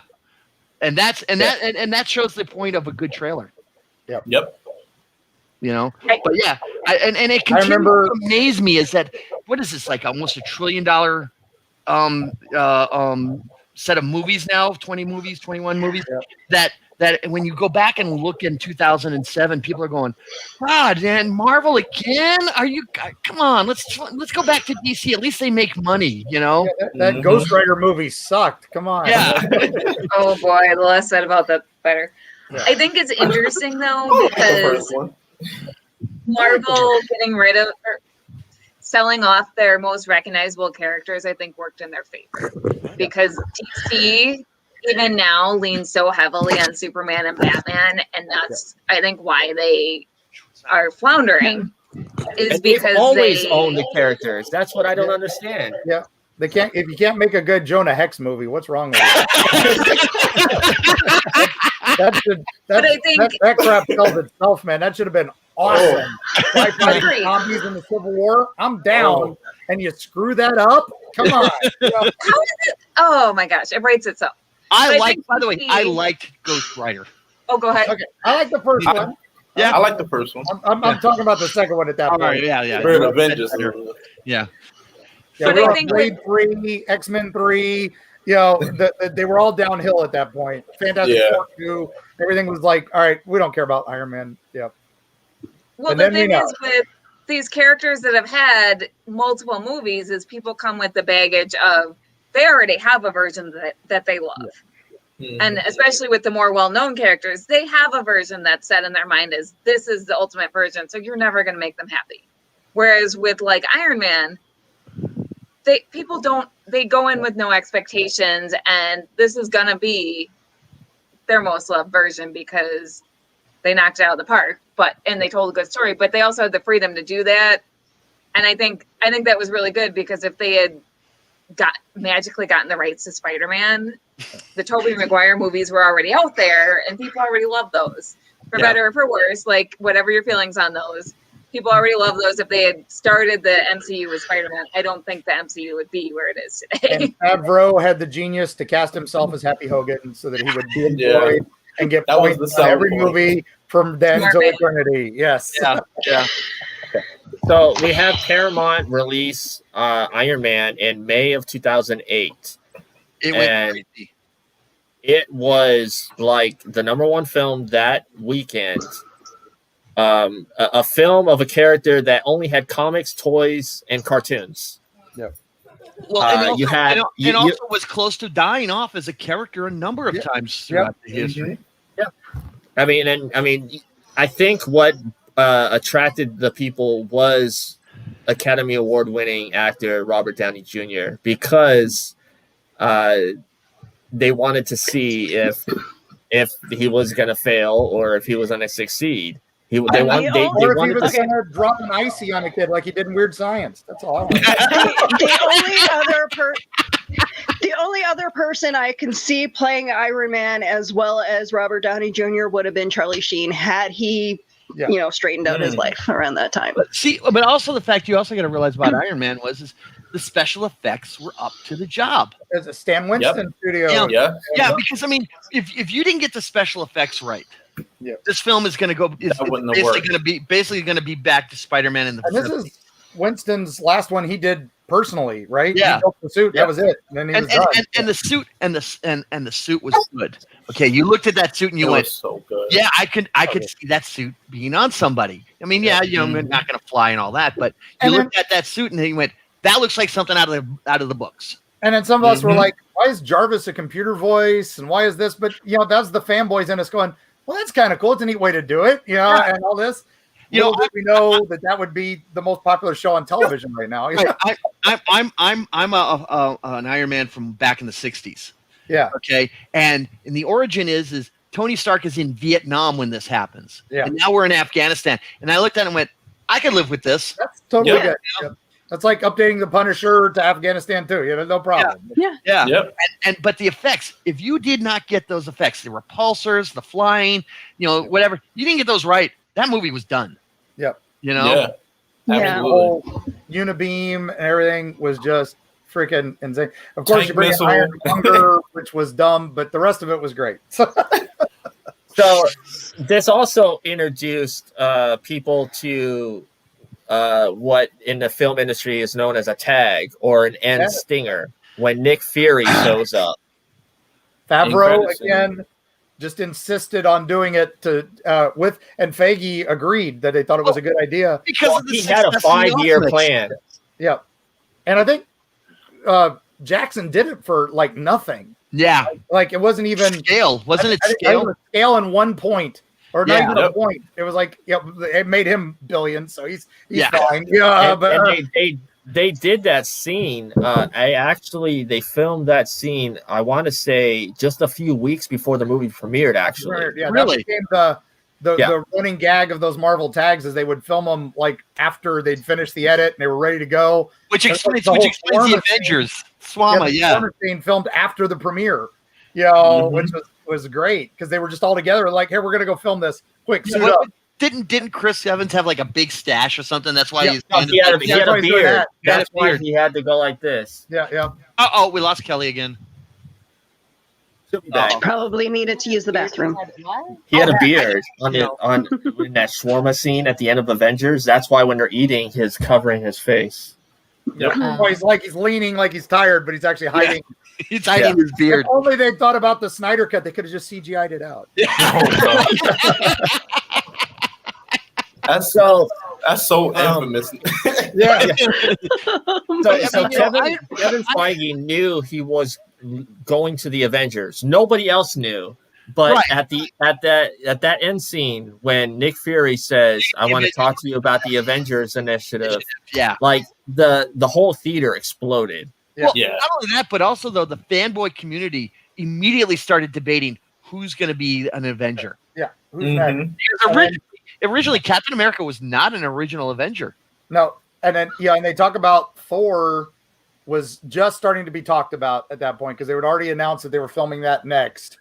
And so we're like, because Thor came out the same year as Captain America, right? Yeah, they came out within 2011. I think 6 months of each other. They were when they started doing the 2 a year. Yeah, because the next film in 2008 was The Incredible Hulk. Yeah. With Norton. Again, wrong.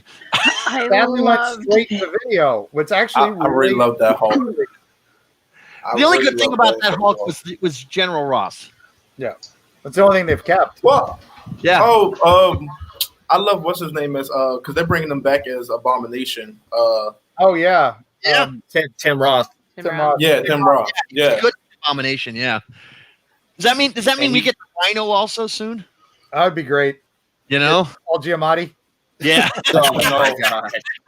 I love Spidey. Oh I'm down man. for that, man. I'm down for that. I'm a Giamatti fan. So. Back, yay! Yay. It's all sorry, I had to plug in my laptop. All good. I figured it was whatever it's in that cup you keep drinking from, that that alcohol you're drinking. Oh yes, the alcohol in my mermaid water bottle.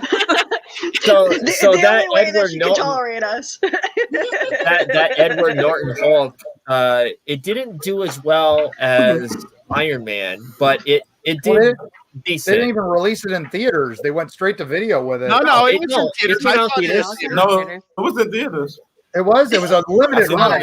It was a very short run. There's no denying that. Yeah. But it was in theaters because I saw it up here in the theater. Okay. Yeah, I want to say Iron Man came out in May, and that came out in August. I want to say, maybe I think it was August. It wasn't. Basically, everybody just watched it and went, "Okay, let's not do." And Marvel said they were never going to do a Hulk movie after that one. Yeah, they were never going to do an Hulk ever again. Profit with Universal on that one, so that's why it was tough to make money off of that one anyway. Yeah, but because that film, when you buy it on home media, it has the Universal logo, but it also has the Paramount logo as well because it was connected through the MCU. They were splitting it 3 ways, which is why it was basically a write-off so that they could get rid of they could do it to get the rights back to the character, but they couldn't make a Hulk movie again without splitting it to all 3. But that got them into the universe so they could use them for the Avengers. It was a whole game. Again, you were with your rights, so that they could just get the Hulk into the Avengers. That's all it was. Yep. Yeah. And they had to give a basic story for him. Yeah. I'm gonna get hate for this because I get hate for it every single time I say this, but I think the best thing they did for Hulk was recast him. I agree. Oh yeah. And I'm sorry, but the Bruce Banner that I see in my head is not Edward Norton, and it will never be Edward Norton. It will always be Mark Ruffalo now. Well, it will always be Mark Ruffalo. And it was never Edward Norton in the first place, but he's just a better. I don't know. I just think he's a better Bruce Banner. At the time, though, Norton was considered the perfect choice because of the last film. Because here you got Norton, who's a quote real actor, doing one of these characters who's, there's no background, and then suddenly you hear that he's hard to work with, and he wants to change dialogue and everything, and especially in the Avengers, because between him and Robert Downey, they were going. It would have been a fight. It was a fight because Downey wanted to make the Avengers all about him. About Iron Man, and everyone's going no, And Downey later came back going, yeah, you know what? It was better. My way was wouldn't have worked, and he admitted that he was wrong. But Norton wanted He wanted script control on the Avengers. Yeah. He wanted casting control. I Yep. mean, basically, he wanted to be the director and the producer. Yeah. And they tried working with him for a number of months, and finally they just went, "Yeah, you're done." It was almost a similar scenario with Terrence Howard as Rhodey. Yeah. Because He he asked tried for to more money. strong arm. Yeah, he tried to strong arm, and in a scenario where they're trying to build this universe. Mm-hmm. I'm not saying just take it as it is, but just have some more leeway. Mm-hmm. Well, and also to be fair on that one, again, the producer at that one was also like, he was a bit of a racist and said, they're not going to notice. Yeah.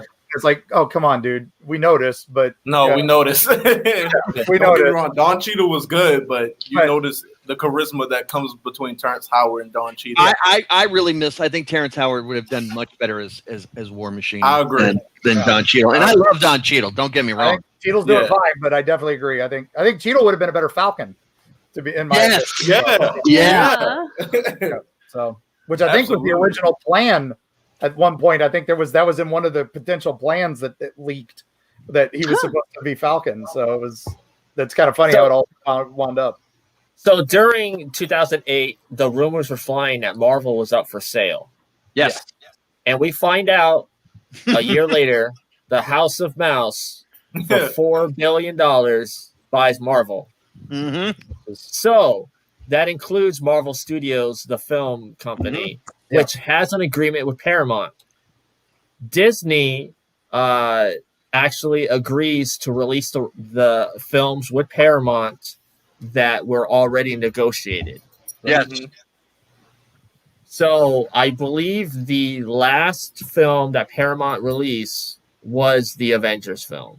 Yeah. That was what the phase 1 was through. Yep. And then they also, the other big thing down here, I'm down here in Florida, was also Disney's ploy to get a look at what Universal was doing for their theme parks, because Universal had the rights to the Marvel characters in the theme parks.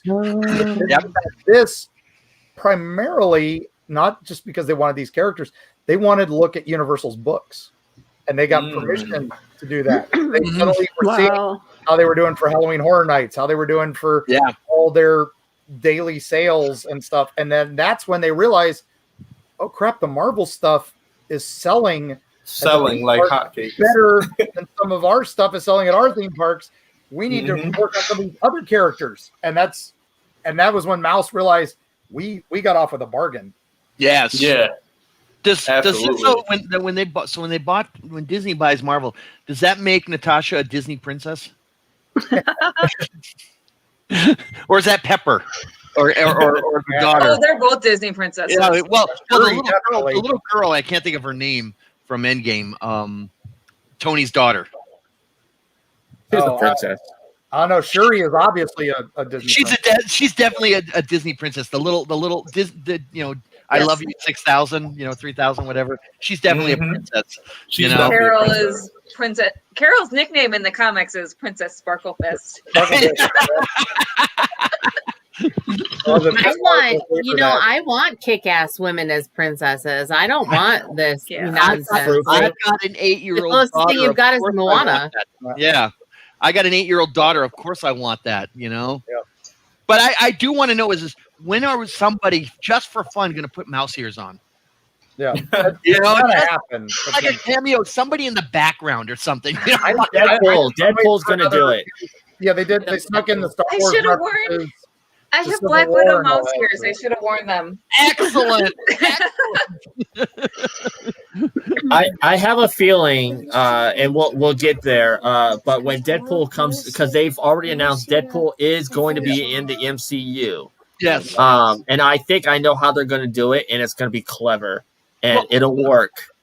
Interesting thing about Deadpool is that in the comics, Captain America is the only one who treats Deadpool with respect. Yep. And that's because it's one vet talking to another vet. Yep. And that's how they played it. And they said it played and changed the entire how people viewed Deadpool right then and there. When you saw Captain America as a war veteran talking to another war veteran. And that's like that was also Civil War the comic, the Punisher, same thing. Yeah. The only guy who wouldn't fight was Cap. He's a vet. I can't fight. Yeah, exactly. And I wish they would play some of that stuff up a little bit more than what they did. I mean, I saw it in Endgame where Cap had the what was it, the counseling group. Yeah. And I thought those were all vets also. And but I mean, I would love to see them play on some of this aspect of it with Cap, you know, or some of these other characters. There's a whole lot of like sides to these characters that really need to be explored. Yeah. You know? So we have Disney buying Marvel in 2009. We have the first films, which are Iron Man, The Incredible Hulk, Captain America, and the First Avenger, and then Thor. I hated Jane.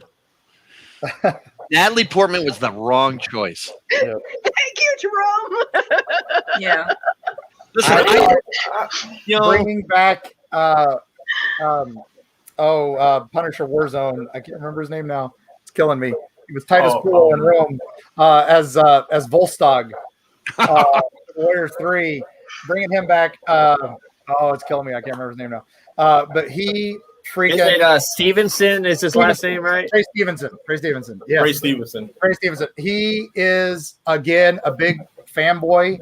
They cast him as the Punisher in Punisher Warzone because he had been doing Rome, which was the precursor to Game of Thrones, right? Where he was just this vile guy, but he did everything so nice that you just loved him, and that's why they cast him as the Punisher. And then bringing him to Volstagg was just like, that was again brilliant casting. And I was like, and again they waste him. I felt like they wasted the Warriors 3 in all 3 movies. Yeah. I mean, I got to be honest. The whole thing with Thor, the first Thor film was it was surprisingly good because of, you know, you're introducing the world of Asgard to us that most people have no idea. Even forget the comic book side. Most people don't know the mythologies at all of those Celtic heroes. And you're looking at it. I mean, I know it because I'm Norwegian. You know, but you looked at it and I had people who were serious comic book fans who had never heard of, you know, Loki or Odin or any of the others. They knew Thor because of the Avengers, but they didn't know any of them. Yeah. You know, and that was a surprise at how well that had done, and people were like, suddenly everybody's like reading Thor and reading up on, you know, myths of Asgard and stuff like that, and that was a really solid film. I'm gonna be honest. Can we say that? I was to say real quick that Thor and the First Avenger are 2 of Marvel's most underrated films. I loved First Avenger. I rewatched that last night.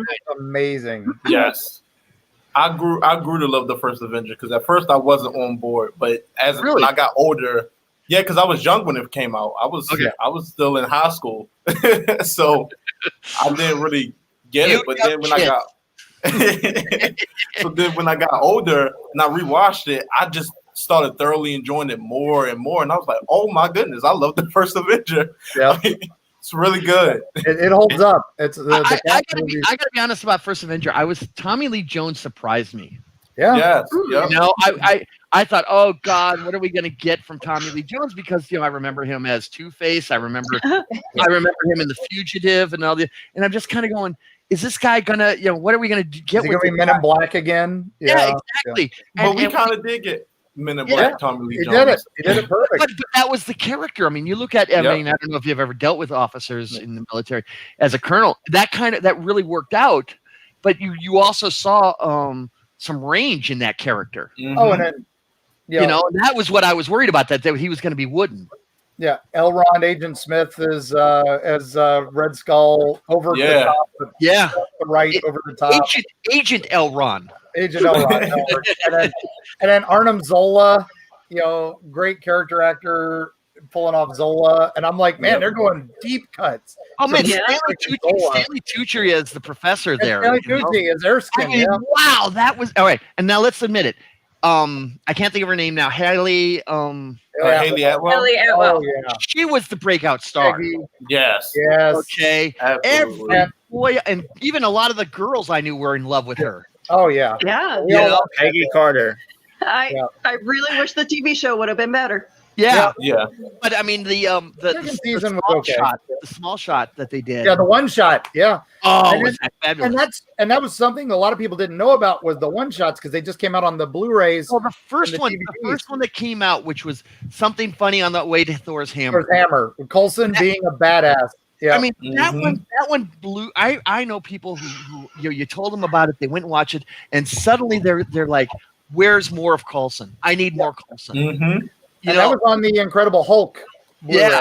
Yeah. And that was amazing. I mean, you're right. I mean, who knew Coulson could be a badass? And that's when the TV starts taking off, and it's the separate studio still, and they're trying to do. Yeah. Oh, we're interconnected. Oh wait, there goes Iron Man, but you didn't see him. Right. And then, But then on some of those shorts, they incident. yeah. But then they dropped the ball on some of those shorts. Okay, the one with the Mandarin. I thought that was fantastic. I still can't get through it. I love that one. You know? I love that one because it's Trevor Slattery from Iron Man 2 in the prison. Iron Man 3. Iron Man 3. Okay. Yeah, Iron Man 3. But what was the one they did from the Avengers? You know, where they found the stuff from all the the guns and stuff. Yeah, I was just like, oh, come on, you know. But, the Mandarin one I like because that's where they bring in 10 rings and that it's real and that you didn't research the guy and he's like, no, when I say I research something, I Google myself and have a wank. Yeah.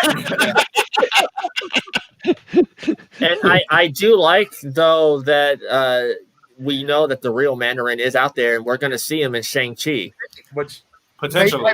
I'm hoping they bring back Trevor Slattery. I am down with that. Wait a minute, if we're bringing back the real Mandarin, are we bringing back Fang Foom Foam? Yes. I hope so. Foom is already confirmed because they showed his sigil on the temple. Excellent. Excellent. So he's already in. Even if it's like Beta Ray Bill, just a statue, we're good. What was it? But Mark and I have kind of stolen Kelly and Darius's, time, so I'm going to shut up now. I was going to say though, at this time, I mean, this is where we start seeing Marvel and Disney is starting to change the game in Hollywood with the interconnection stuff. I mean, TV shows and stuff kind of did it, and there was a few movies that did it, but not like this. Yeah. So we have the first Avengers movie come out, and it blows. It became the largest selling film of all time. Yep. Like that weekend, it was like it made $221 million. It broke records that weekend. Yeah. It broke huge records. Absolutely. Every weekend for the first 6 weekends, it broke a record. I mean, because we've at this time we've never seen a film break 200 million on opening weekend. Because I don't even think the Spider-Man films did it. I think they were more of like the 150 to like 190. Yeah. I remember they called it Titanic money at the time, and it did. It blew it away. It like knocked it out of the water. I mean, even the new Star Wars movies had not done that well. So at that point, I think Force Awakens did 236. Yeah, I think that's what breaks it. That's later. It finally beats it. So, but then Infinity War and Endgame come out and pull that away. So right, yeah. So we have the end of the first phase, and Kevin Feige, who is promoted to the president of Marvel Studios, because he was just kind of like, he didn't really have a role, I guess you would say. Creative director, Disney gave him the role as president of Marvel Studios. Who? And Kelly was talking about how the TV shows and like what's his name, Permeter or whatever. Kevin Feige, they were always button heads. Yep. And Kevin Feige wanted a connected universe, and the other guy didn't want to work with Kevin Feige. So, well, I mean, if you think about it, nobody had really done a connected universe in a very long time. Yeah. No, okay. absolutely. I mean, you had Star Wars, okay, which was whatever. You had Star Trek, and to some extent, you had the James Bond films. Yeah, Universal Monsters would be the only thing you could go back to way back. And even that was iffy at best. You know, Frankenstein, all that they did it later, and then you got. You would have to do the TV shows like Happy Days universe, which had Mork and Mindy, and if you look at All in the Family, look at All in the Family. How many spin-offs did you have on that? Yep. But when you did a spin-off, but when you did back in the now, Mark and I are old enough to remember these shows when they did these spin-offs. They would take like All in the Family. You would take the Jeffersons, and you'd go and make the Jeffersons, or Good Times, or Maude. The problem was though once you did those spin-off episodes, they never came back. They never came back. They never crossed back over. You never saw Laverne and Shirley until the other show got canceled, and then suddenly Joni and Chachi were back on Happy Days because that show failed. Right, but you mean Mork and Mindy spun off of Happy Days. You saw, whatever. The point is that once they spun off, they're gone until the show ends. Okay, and what do we get? We get Marvel doing this serious hard interconnection where what everybody loved in the comics was always, my favorite comics were like when the Thing would host his poker game and Wonder Man and and Ghost Rider show up. You're like, what? This is awesome. Daredevil and Spidey are hanging out on a rooftop just having coffee together, And Daredevil's treating Spider-Man like the kid he is. I remember having a conversation with Peter David about the time the second Ghost Rider movie came out, and we were all like, oh man, that sucked. And he's like, but we should be happy because we've got a Ghost Rider movie. When we were kids, we were happy to see Spider-Man on the side of the same building every week. Exactly. With the rope webs. And he's like, no, we shouldn't be happy. We should be happy. I want Spider-Man hanging out with Captain America and talking with this. And at that point, it was like, that'll never happen. That's pie in the sky, Oops. Yeah. Who knew? I actually enjoyed hanging out with Peter David at our sci-fi convention when he showed up a couple of years ago. Man, he is definitely one of the best. I like Peter Smart David. Hulk. We all owe Smart Hulk. I've seen Peter David's dark side. Yeah, the best thing about how they built the cinematic universe is that you have all these small characters too that shows up in all these separate movies and can now have major roles later on. Like, I mean, look at WandaVision. Like you have Jimmy Woo, who was a side character in Ant-Man 2. Now he's got a prominent role. Even comic character Darcy. Or even like Darcy. Darcy, I love her. I love Kate Danning. Oh yeah, I love Kate Danning. And I am glad that they've basically expanded her character. She's a lot more confident. She's now doctor, got a PhD. I'm enjoying this, but I'm also, unfortunately, am a serious comic book geek, so I can see where WandaVision's headed.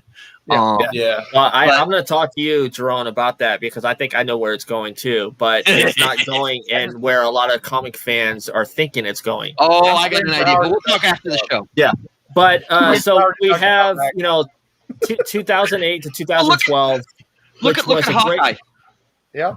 Hawkeye shows up in Thor as a side character. Exactly. Which, by the way, that movie had the greatest Stan cameo of all. He was driving the pickup truck trying to pull the hammer out like Excalibur. Stan is a good old boy. Come on. So we have, and at this time, we're using characters that weren't popular, but now they're popular. We're starting to see people go and check out these characters in the comics just to read up on them. And it was kind of a good time because it was Bendis had just taken over Avengers and relaunched it and made it the #1 comic at Marvel. Brubaker was running Cap, which was I will not forgive Bendis for killing off Hawkeye in Avengers Disassembled. Right. But then Wanda brings him back a little bit later. Yeah, they always come back. I didn't forget Brubaker. They always come back for years, because you can't kill Captain America. But that was the thing. Captain America suddenly went from like the lowest selling comic to their #2. Yeah, because it was the death of Cap was building up and all that. And they didn't even know that. Look what it did to Chris Evans. Like, people said that, like, just the way he portrays Captain America, they're like, yeah, that is Captain America. Yeah. We're willing to forgive him showing his junk on Instagram because we know he's Captain America. Anybody else did that, they would be. That's America's drunk, sir. That's America. But what's interesting on that is that he's of mixed minds of the character, because while financially it's done wonders for him. Yeah. Chris Evans is Chris Evans doesn't have to work again. Yeah. Him and Downey can just walk away. Technically, Marvel's got Disney's got them signed, and they'll be there forever. Right, but now Evans is like, what do I can't do other roles. Well, this actually led to Chris Evans doing other roles, and actually led him to directing. Yes. Yep. Now, there's one other thing I want to talk about. He was good in Knives Out. Yeah, I was saying. Yeah. Good. Oh, I loved him in Knives Out. And Snowpiercer. Yeah, I didn't. Yeah. Oh my God. Yeah. So good. But can we talk about casting again for a second, Kelly? Because yes, that was your thing. Were you surprised that when in Winter Soldier, suddenly we got Redford. Yeah. I mean, Redford doing a superhero film. Yeah, that's and Jenny Aguilar. Yeah. And by the way, Winter Soldier is still my favorite Marvel movie. It is absolutely. If you don't watch any other Marvel movie and just watch that, it's a great movie. If you don't understand why older fanboys like Mark and myself be surprised at Jenny Aguilar, go watch Logan's Run. Logan's Run. Ooh. Yeah. Okay. But my favorite bit in that was when he opens the refrigerator and it's the Newman's Own dressing. In the refrigerator. Yeah. Which is fantastic. But here you've got we've got Hopkins, we've got Redford, Jenny. You're starting to get quote real actors. Yeah. That are suddenly showing up. Yeah. People with some serious talent are showing up. Yeah. These are people coming to Marvel saying they want to do it. Yeah. It's kind of the Harry Potter effect, where they're realizing the grandkids are watching this stuff and they got to be part of it because they don't want to watch the movies they did. It's not just that, but they're also seeing, hey, these stories are really well written. Yeah. And that's they realize they've got real filmmakers and real this. Suddenly they're winning Oscars. Not just you look at Brie Larson, Mahershala Ali. They came to Marvel and be like, hey, I want to do Blade. I want to do, or Mahershala Ali was doing Luke Cage before he even, he was like, all right, I'll do Luke Cage for y'all, but you got to do Blade for me. It's great. It's great how the Marvel. I mean, they literally changed the game. Because at first, comic book movies was taboo. It's like, oh come on, we had Adam West as Batman. Yeah, I'm not doing a comic. And as much as we loved Christopher Reeves, it was still considered a hokey comic book film. Yeah. It was when the MCU and you also got to give Nolan credit, Christopher Nolan and the Dark Knight trilogy credit for making those some serious films. I give Goyer credit for making Blade. Making the Blade trilogy as serious as he did. He took it seriously. Goyer and Snipes together. Yeah, they took out If it wasn't for them, we would not be where we're at today. Also in Singer with the X-Men. Singer, I still think Singer. They looked and they go. What do you want? Black and orange or yellow spandex. They made a direct joke about the costumes. Yeah.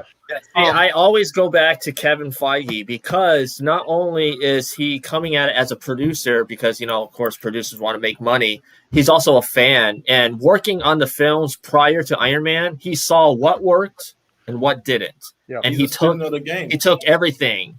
Well, I think that worked, and he blended it together. I think also he got lucky on a couple of other areas. Special effects being what they were. If he hadn't gotten the special effects right on any of these films, that was the end of it. I'm sorry. It really matters on these films. We're superheroes. The wire work just doesn't work nowadays. You've got to do CGI. The fact that all the franchises were getting tired, that were out there. From Bond, Star Wars, Star Trek, anything else that you can think of. All that was dying. Yeah. Okay, so now we've got something new. And then you get the fact that the audience has changed from when Mark and I were kids, we got beat up for being a comic book fan. Yep. Right. Okay. Now comic books are accepted literature. You've got them winning major prizes. A comic book won a Pulitzer. Yeah. You know, and people were rules so that they couldn't do it again. Yeah. Right. Black Panther won an Oscar. But we're talking before that though. We're talking like when the Watchmen comic came out, it was on the best to read real books list. Yeah. Okay. Yeah. So now you've got an audience that's grown up with them, and their kids are watching it, are reading books also and watching it. And so you had a demographic change that helped with this. Okay. Was it the fact that the movies are damn good? Yeah. But if your audience isn't ready for it, they're not going to watch it. And your audience was ready for this. Absolutely. I think also what helps is that Kevin Feige had a plan and stuck with it. He didn't throw stuff at the dartboard and said, "Let's see what sticks." I don't know. I think he threw a dart at Guardians. He was just like, "I got money, Guardians." No, I think Inhumans was the one he was forced on, and you can even see him. Yeah. He's like, "What? Less said about Inhumans, the better." I also like that he does take chances. And you brought up Winter Soldier. Yeah. That was a political thriller. Yeah, Ant-Man was a heist film. Yeah. So each film is different. Like Iron Man 3 dealt with PTSD. Yeah. So it really shows that he has his hand on the finger on the pulse. You know, he knows what's going on. Absolutely. Yeah, it's pretty crazy, the things that you realize how far ahead some of the stuff was planned. And again, some of that you look back and they probably threw a bunch at the wall and said, well, if we never come back to it, we mentioned Stephen Strange in Soldier. If we don't get to it, no one's gonna care, just the fans at it. Right. But then they do. It's like, oh, okay, it's things like that. That's what makes it so I mean, good. even look at like something like Thor: Love and Thunder coming up, where they're actually more than likely going to do the Jane Foster becoming Thor. Like, I mean, in the comics, I love that story. Amazing series. Yeah. Well, in Ragnarok, okay. Yeah. That was from a Walt Simonson story. Yeah. Yeah. Yep. Okay. And by the way, Surge with the machine guns. Like one of the iconic comic panels ever, and we got it. Yeah. I talked with Louise Simonson about that one. Nice. And basically, she agreed with what I said is what the influence was is go read Horatio at the Bridge. Yep. Okay, it's a classic antiquities poem, and it's basically what that's where he's standing at the bridge. Yep. But yeah. Do you agree that I mean, like I said, the first Thor, very underrated film. The second one, it's okay. It's not the greatest. It's not a dumpster fire either. But I was just saying though, do you believe Taika really turned the Thor franchise around? Oh yeah, totally. Oh yeah. Taika's magic. Anything he touches will turn around. So. The strong point of the second Thor film was Kate Denning. Yes. Okay. Yeah. I realized that. That's why they brought her back for WandaVision. I didn't hate Christopher Eccleston as Malekith the Accursed because I'm a Doctor Who fan. So I was just like, yes. Yeah, absolutely. that's right. They didn't give him enough to do. I agree. They didn't. Absolutely. Absolutely. Character, and we're gonna focus on Thor's emotional journey. What? No. Okay. Yeah, some real stuff coming out of Jane. I was like, whoa. Yeah, well, apparently the second Thor wasn't the Thor movie that came out wasn't the original plan. I guess Patty Jenkins was going to do Thor 2. Yeah. And then she had a falling out or something. Well, again, they wouldn't give her script. They wouldn't let her do anything. They had a script. They had everything. We just need to buy the numbers. And that was the first one where all the directors were like, that's why Brana didn't do it. That's why Jenkins passed. They all were like, no. We can't get control. And that was the one misstep is where they learned that. And Feige, learned from that. He's like, no, I'm not, we can't do this anymore. We can't make it by the numbers. We can't do that. We have to let these creators create. Exactly. Now, I'll be honest. When I first heard about Guardians, okay, I'm old school. I thought it was. Did you laugh? Oh, I thought it was the 1970s Guardians. Yeah. Because that's the Guardians from the future. Yeah. And I thought that's what they were going to do, which I was really excited about because I thought that would have been a great Guardians. But, Rocket Raccoon was an obscure character from the 70s at that point, too. He was weirder than Howard the Duck, and again, my absolute favorite that I hope they do right someday is Brother Voodoo. And I would love to see them bring him and make him part of this too. And that's I always joke that was my characters. If you could get Howard the Duck, Rocket Raccoon, and Brother Voodoo, I'm in. Yeah, and they brought them into Civil War. All three of them had different Civil War comics, and that was when I was like, okay, Marvel's back, and they don't care anymore. They're bringing in, they're embracing their weird, and that's what they're doing now with the movies. They're embracing the weird. I'm all in. All my chips are on the table. Even TV show too. Yeah, exactly. Who would have guessed that one of the great breakout characters from the MCU is a guy who only speaks 3 words? Yeah, exactly. Yeah. Right. Moneymaker. Yeah, and they even had hot, with him dancing. So anyway, yes. Yeah, but what do you expect from the world who fell in love with the Minions? That's true too. Hey, careful, Mike. Hey guys, I need to get going. Okay, Kelly. Sorry, this All right, was Kelly. very Before fun. you go, you have to plug. Where can people find you? Yes. So I'm at Phoenix Sisters Cosplay on Facebook, YouTube, and Instagram. Also, Drunk Comics on Facebook and Instagram. The Drunk Comics is just part of the YouTube channel, the Phoenix Sisters. And so hope to see you guys over there. Thank you for letting me crash this fun session. No problem. Great. This is very fun. Nice meeting you nice meeting you, Mark and Jerome. Darius, I know you were on the Supernatural one, so nice seeing you again. Nice meeting you again. Willow and Brian, nice seeing you guys again. No problem. And you're always welcome back, Kelly. You have a good weekend. Oh, I will be signing up again. Thank you for having me. Bye. Have a good weekend. Take care. And I'm going to have to go too. So thank you guys so much. It's been a blast down memory lane there, Jerome. No problem, man. The old guys need to get together more often. Yeah, definitely. I can go old school nerd any day. Yeah. So Mark, before you go and before you plug, is there any final words on the MCU that you want to just... Like I said, I am just, as a kid who grew up with this stuff, one of my first comics was an early X-Men, and I think it was right when Kitty Pryde was joining up, and it was one of those, I hope you survived the experience covers and all that. And who'd have thought years later, I would be so excited to see these things on the big screen more than, like I said, seeing Spidey with his rope web shooter or the weird haze of seeing Doctor Strange in weird tights, from my childhood traumas, and then and again, like we said, getting beat up or for fighting over who's cooler, Han Solo or Captain Kirk, and trying to play Dungeons and Dragons in secret, Yes. And now it's on YouTube. People watch people play Dungeons and Dragons, and line up for it and pay money for it. The biggest Dungeon and Dragon group is Hollywood actors, and Vin Diesel's part of it. And they're badasses, and it's like, I remember paying to see the Penny Arcade guys play on a big screen somewhere because they were simulcasting from a convention, and I'm like, I'm a grown man paying to see other grown men play Dungeons and Dragons at a theater. This is amazing.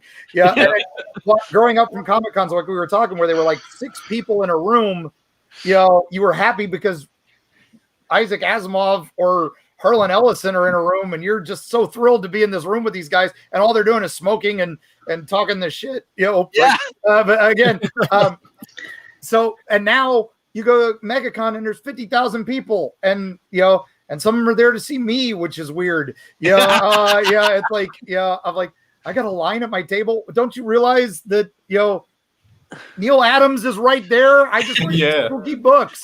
And it's just, Mark, it just amazes me. Mark, So I just sent you a friend request. Huh? I just sent you a friend Okay, request. awesome. Definitely, no problem. I don't think time to plug, Mark. But plug your book, Mark. Oh yeah, so Erie, Florida was our bestseller 2015. Myths, Monsters, and Legends. Sequel came out, Freaky Florida, a couple years later because they're like, hey, you had the bestseller list, write another one. And then after Christmas was Creepy Florida, which is all ghosts because they said you got to write all about ghosts. And now the next one will be Erie, Appalachia, coming out in August. So we finally got out of Florida. So, but yeah, you can find me at erieflorida.com and at Erie, Florida on all the socials. So, And it has been a pleasure, gang. Love nerding out about all things nerdy. If I panned around, you can see I got, Doctor Who and, or, Dungeons and Dragons everywhere. So thank you all so much. It's been a pleasure. And sorry, I got to go. Bye. I'm going to have to find a show for you to hang out on for me. With me. As all the radio shows and podcasts know, I could just go and talk for hours. So love it. So I'm all about the social experiment of throwing a bunch of people in a room and seeing what happens. So good luck with the rest of the show. Bye. Bye, Mark. Oh man. Those people, Kelly is wonderful, and Mark is wonderful, and of course John is awesome. So let's just kind of break down here on how the MCU has affected Hollywood in general. Yeah, I mean, you got all these franchises, as you stated before, that we have, cinematic universes before, but there's never been kind of a collective where it's like, now the goal is to create a shared universe. And it can be in any different facets. It can be in video games. It can be in comics. It can be in TV. But it's like now there's these studios that's like, we have to make a shared universe because Marvel done showed that not only is this a form that can work, but it can work to such a very lucrative extent. Yeah, but the difference, though, is that you've got to have quality, okay? Yeah. Look what happened with the Universal Dark Universe. Oh, okay. It never happened. It did happen. It was called The Mummy. The Mummy, yeah.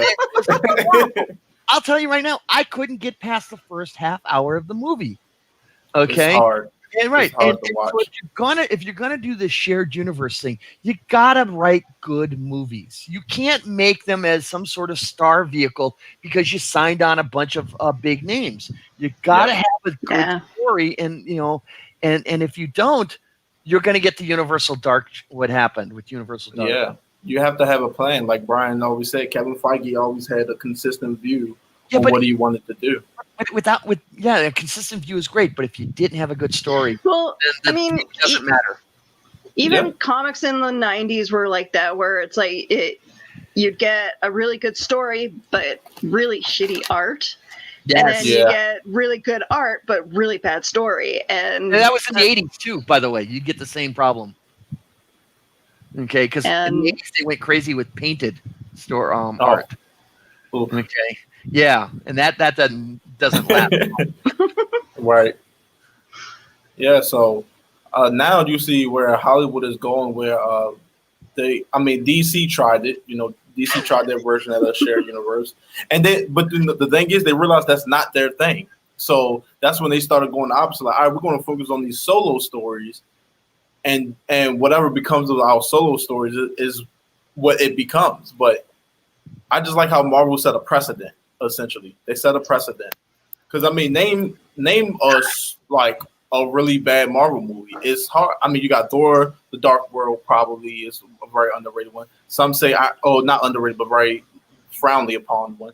Iron Man 2, some look bad upon, but I rewatched Iron Man 2 recently. I enjoyed it more. I'm not going to lie. Guardians Volume 2, I think, was a miss also. Yeah, Volume 2 was a little rough. I know a lot of people talk about Iron Man 3 is kind of...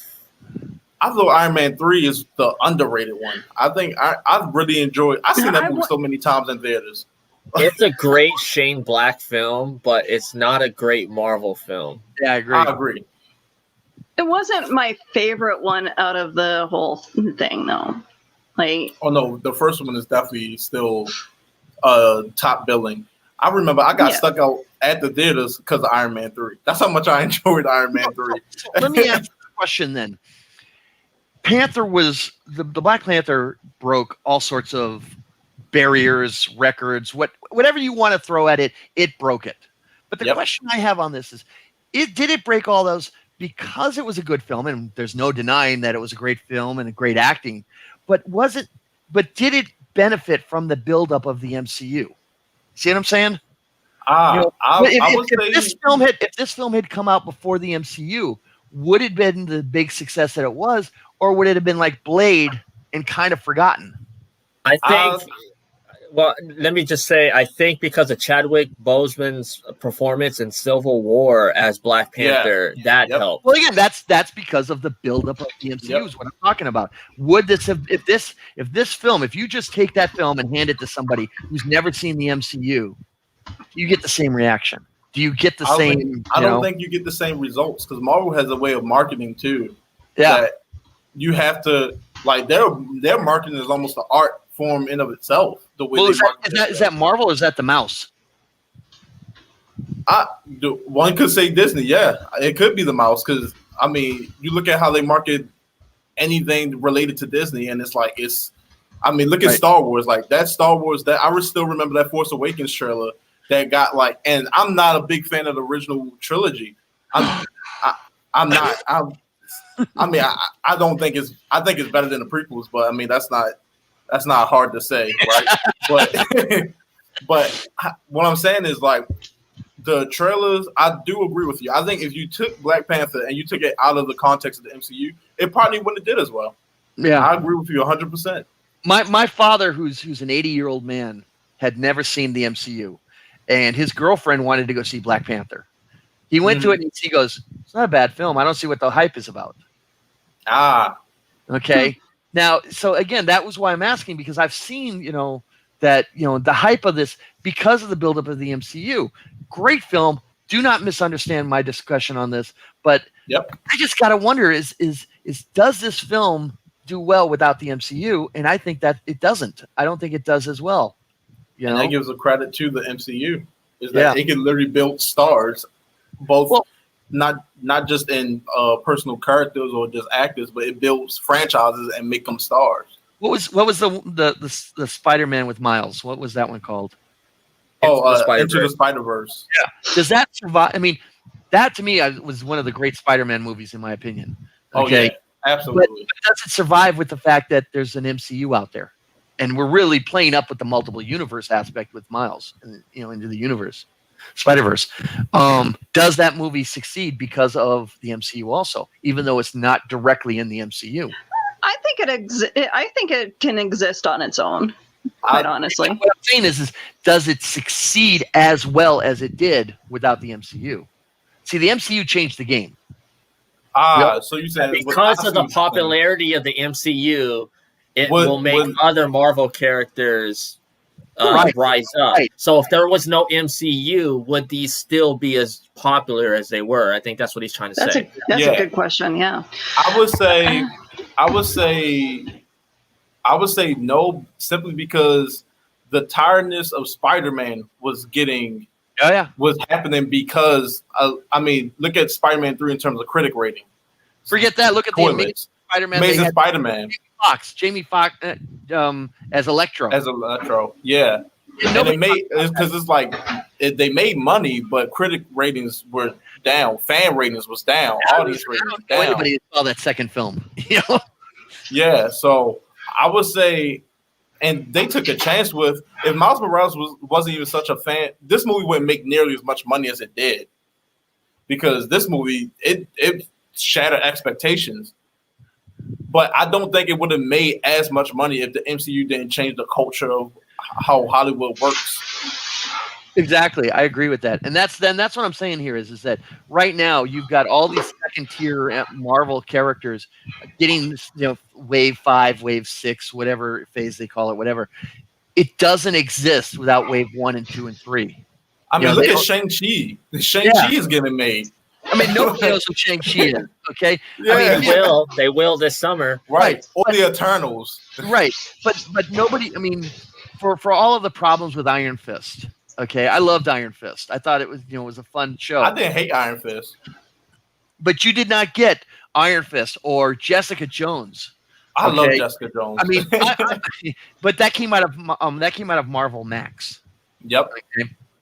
Which wasn't read very well. It was a serious adult book. Trust me. You go watch what Nick Fury does in some of those is you'd be totally disgusted by what he does. Okay.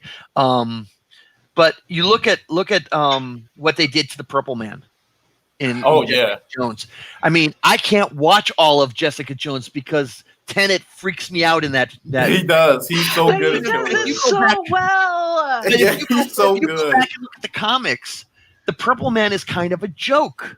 Yeah. I mean, they really use him well in Emperor Doom, but other than that, as a villain, he's kind of a joke. You put him in Jessica Jones, and now you're creeped out, which is what he should be. You know, you're looking at this and you're going, man, I can't watch it because of what he does. Like it would put those kids in the closet at the beginning. Yeah. You know, just the way you say Jessica's name, like, where you going, Jessica? And it's just like I felt her like it just made my skin crawl when that exactly. But David Tennant is such a great actor because I love Tennant as the Doctor, but throw him in a movie or a TV show where he can play a really good villain is just like yes. Go watch Broadchurch. Okay. Oh so great.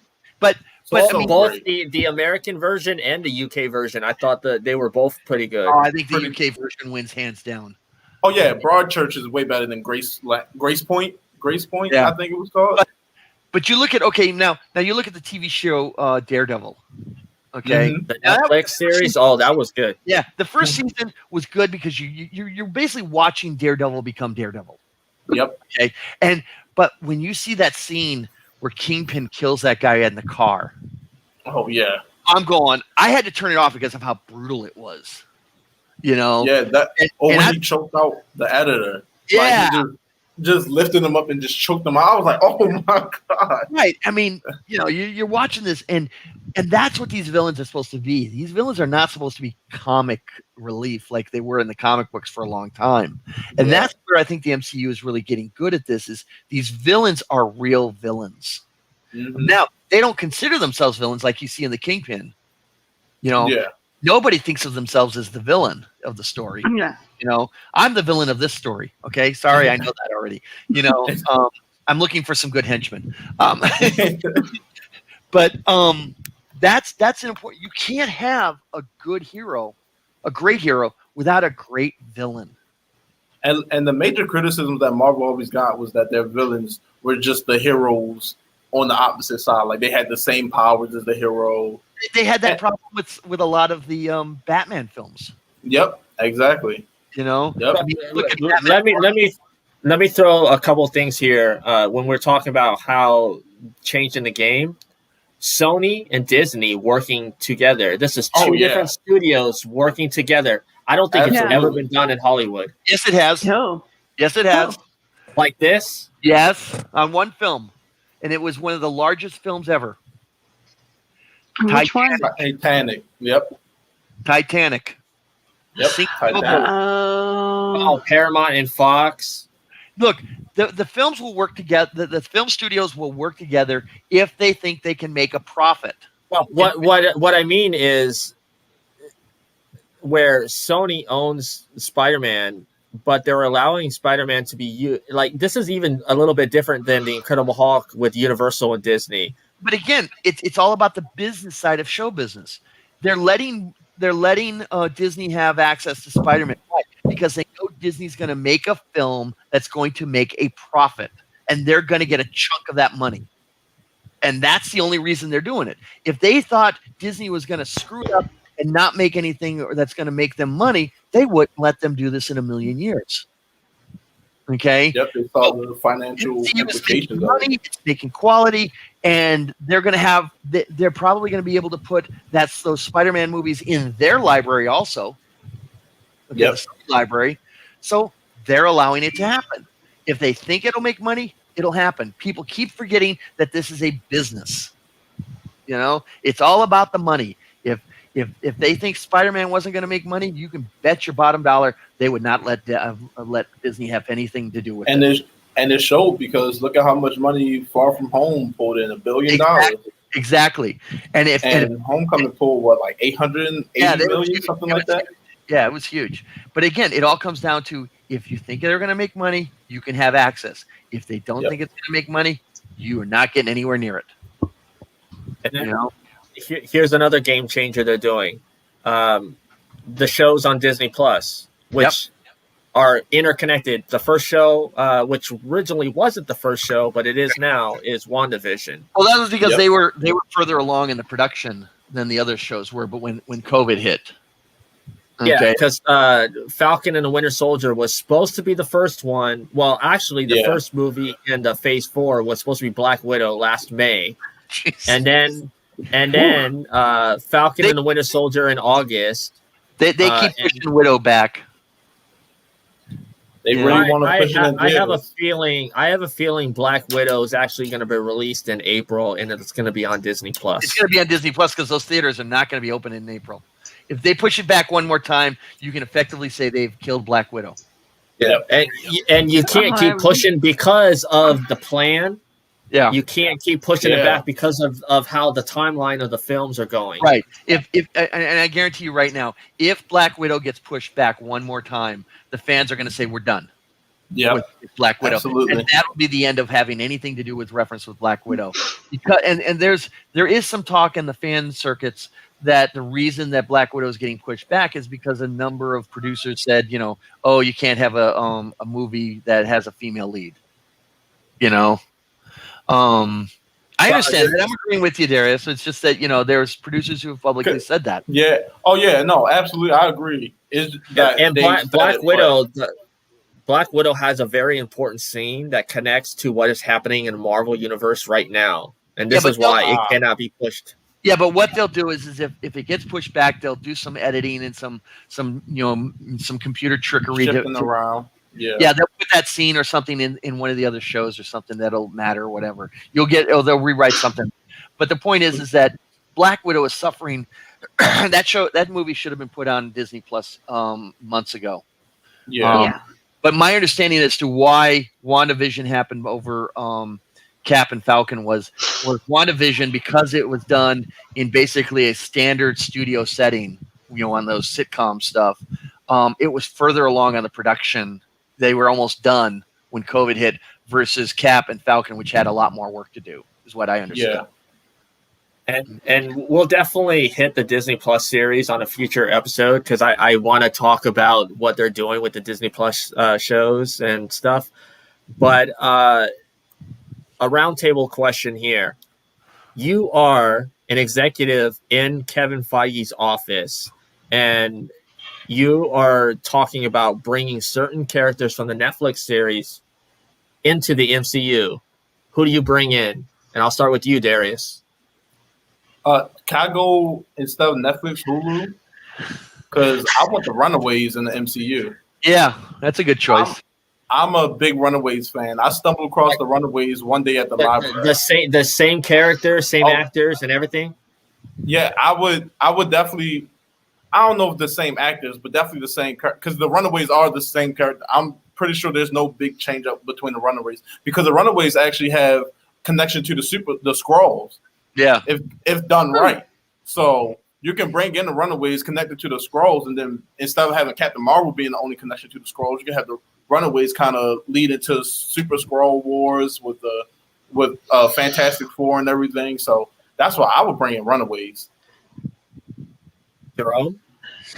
Well, the problem is some of the stuff that I would like are already being done. I wanted I want a She-Hulk. I mean, I can't wait. I'm waiting. I want them to do the John Burns one. They've just announced that She-Hulk's going to be 30-minute comedy. Okay, which I am dying to see some of that stuff that they've done with She-Hulk. I want to see that.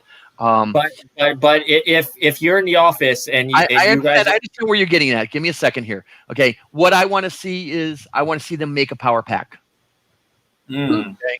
I really do, because let's be honest, these films in the MCU you do not show to an 8-year-old. Okay, I mean there's some pretty scary stuff for a kid that's 8 years old, like my daughter. Look at what Power Pack is. Power Pack is that 8-year-old. Can't be worse than what they're watching on TV right now. Don't you start with me, lady. my daughter watches a lot of run-throughs of Among Us. Okay. But I want to see Power Pack. I want to see something that's friendlier for the younger kids. I mean, I like New Mutants as a book. I did not like what they turned it into a horror movie.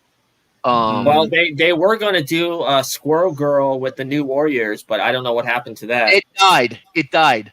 It didn't even get into filming stage. They didn't even film it.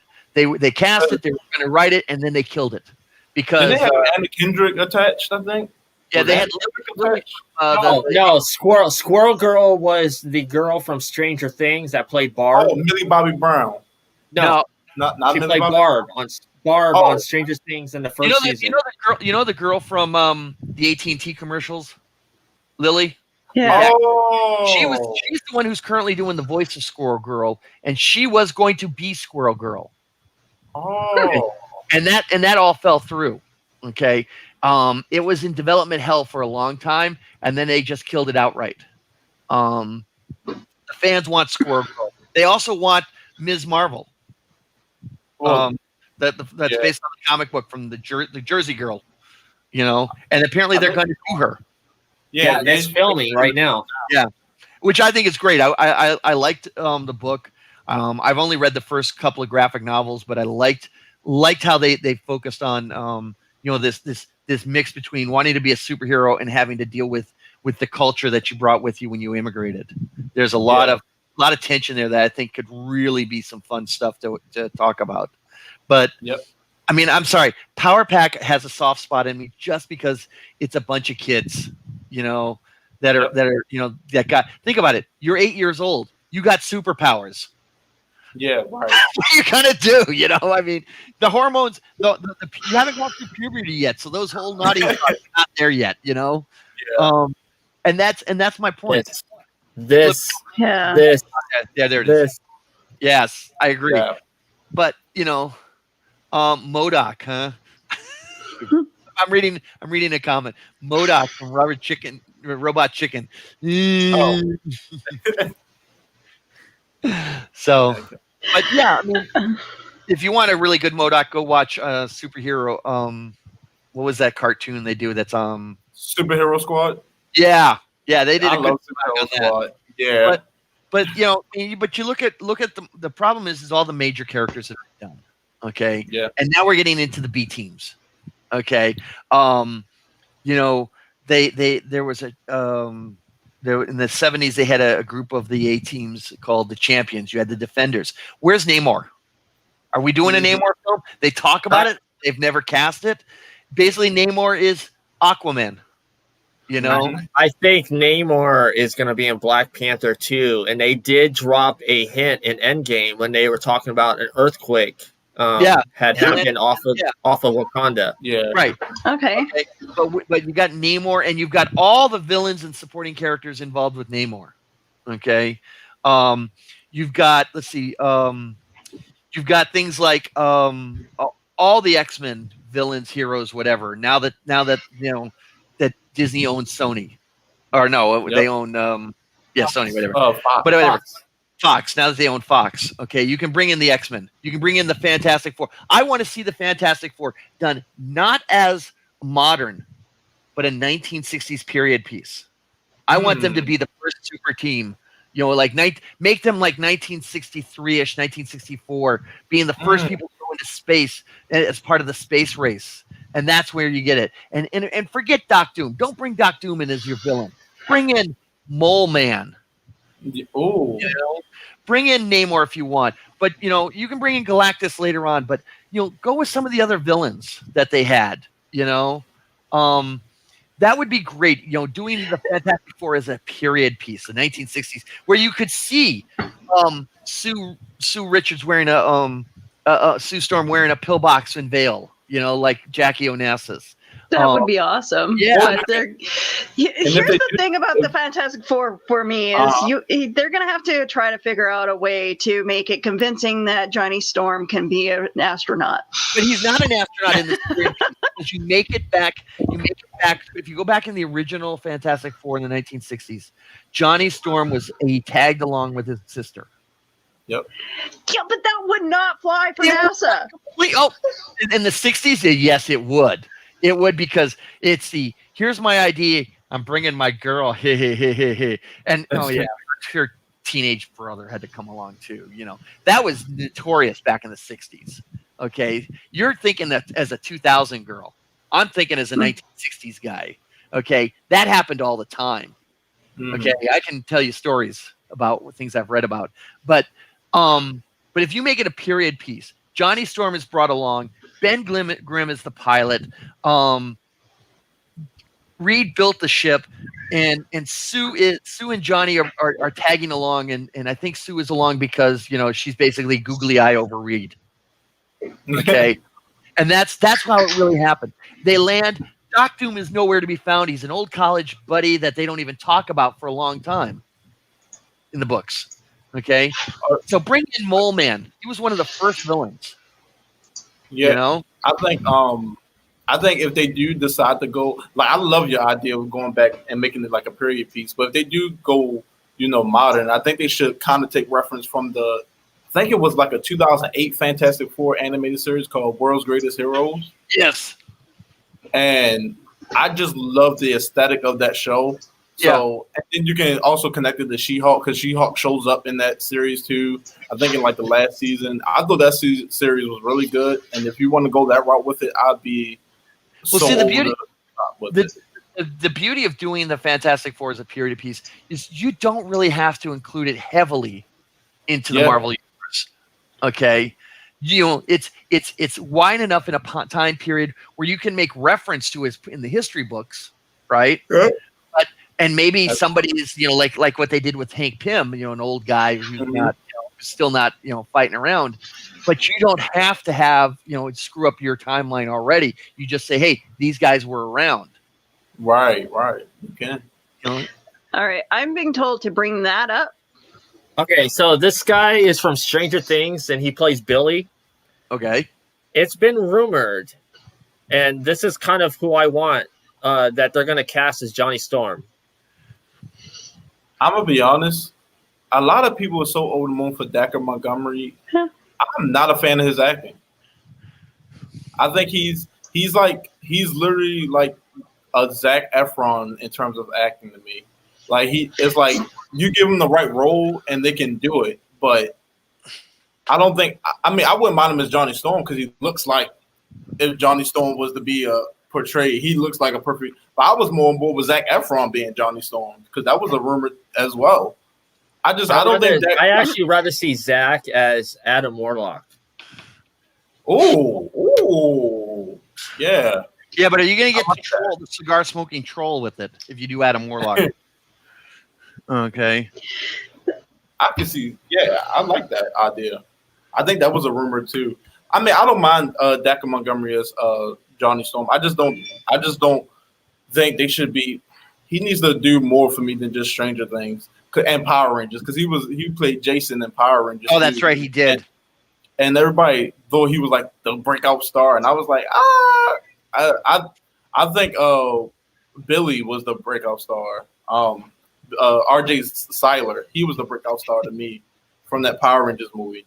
So, but everybody just seemed to throw roles at Dacre Montgomery, and I was like, R.J. Seiler was definitely the one that carried that movie. Yeah, I think would see him as Johnny Storm. Yeah, I think with Fantastic Four though, one of the problems that they've had in the different films versions is they've all made them about the same age. Yeah. Okay. Let's be honest here. You got to make Reed a little older than everyone else. Okay. The last Fantastic Four, that travesty, you can't make them Miles Tyler. Yeah, I don't even, I mean, Miles, come on. Teller, Miles Teller. You got to make Reed at least in his 30s or something. I mean, if you think about it, he is a little creepy around Sue. There is a joke reference in one of the John Byrne's Fantastic Fours where Sue looks at somebody and goes, "Why do you think they call him Mr. Fantastic?" Yeah. You got to make Reed and Ben older. They can't be the same age as Sue and Johnny. We probably should continue this conversation in another show, because this could go on for another 3 hours. No, we're gonna end it here soon. But I want to go back to the question that I asked, and I'll answer it. If I'm in a room, I'm bringing back Charlie Cox as Daredevil, because he's Daredevil. Anybody from that series, I would bring back, like Vincent D'Onofrio as Kingpin. Oh yes. Or what's his name is Bullseye. Like I really loved his Bullseye because he was more psychotic, which was And you know what's funny is the actor that played Bullseye was one of the 3 people that was up for Captain America. It was John Krasinski, it was him, and Chris Evans. They were all up for the role of Captain America. I remember. I know the guy that played Bullseye. He's from. I think the last thing I seen him on was Heart of Dixie before. Heart of Dixie. Yep. Yeah. Okay. So I was like, when he popped up in Daredevil, and I was like, oh, you're Bullseye. I gave him a standing ovation. I was like, okay, because he's a good actor, especially with what Heart of Dixie can offer you on the CW in terms of writing and storytelling. So I wouldn't mind seeing any actor from Daredevil come back. Yeah. See, okay. If we're leading into this, I'm sorry, Jerome. Go ahead. No, please, Willow. After you. If we're leading into like going into space and seeing all that happen, like the Skrull Wars happen, then we might as well introduce the Shi'ar Empire. Oh yes, oh yes, you got to. Listen, I want to see the Centaurian.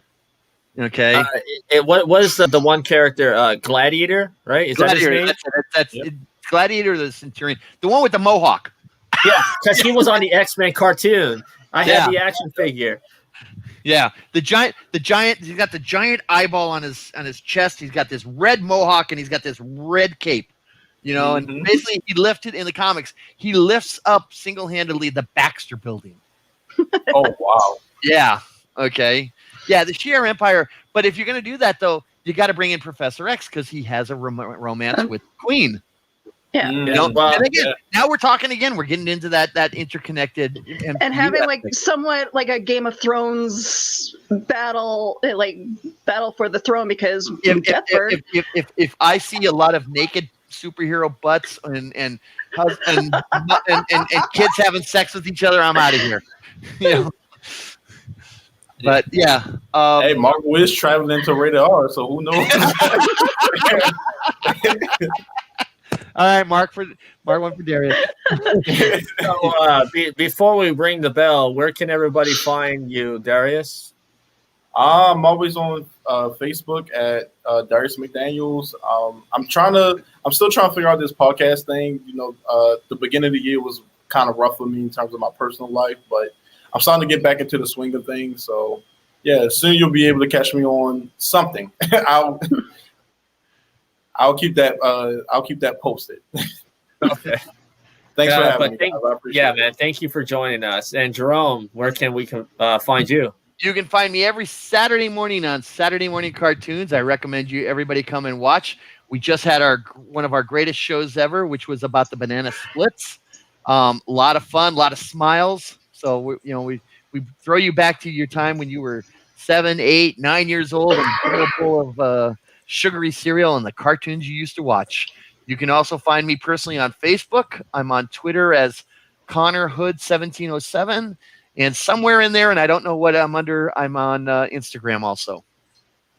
Hey Jerome, you work with Mark, right? I do indeed. Mark's a good friend. Send him my love. I will. He's right now he's hiding in a tub because they've got a tornado alert going on right now where he's at. So he's hiding in the bathroom. So. And Willow, as always, where can people find you? All right, so I'm on Twitter, Instagram, Facebook, Twitch, and pretty much everywhere. I still can't believe you changed your Twitch name. Come on. I like you as the old man. I had to stop parading as a middle-aged hairy man because it just got weird.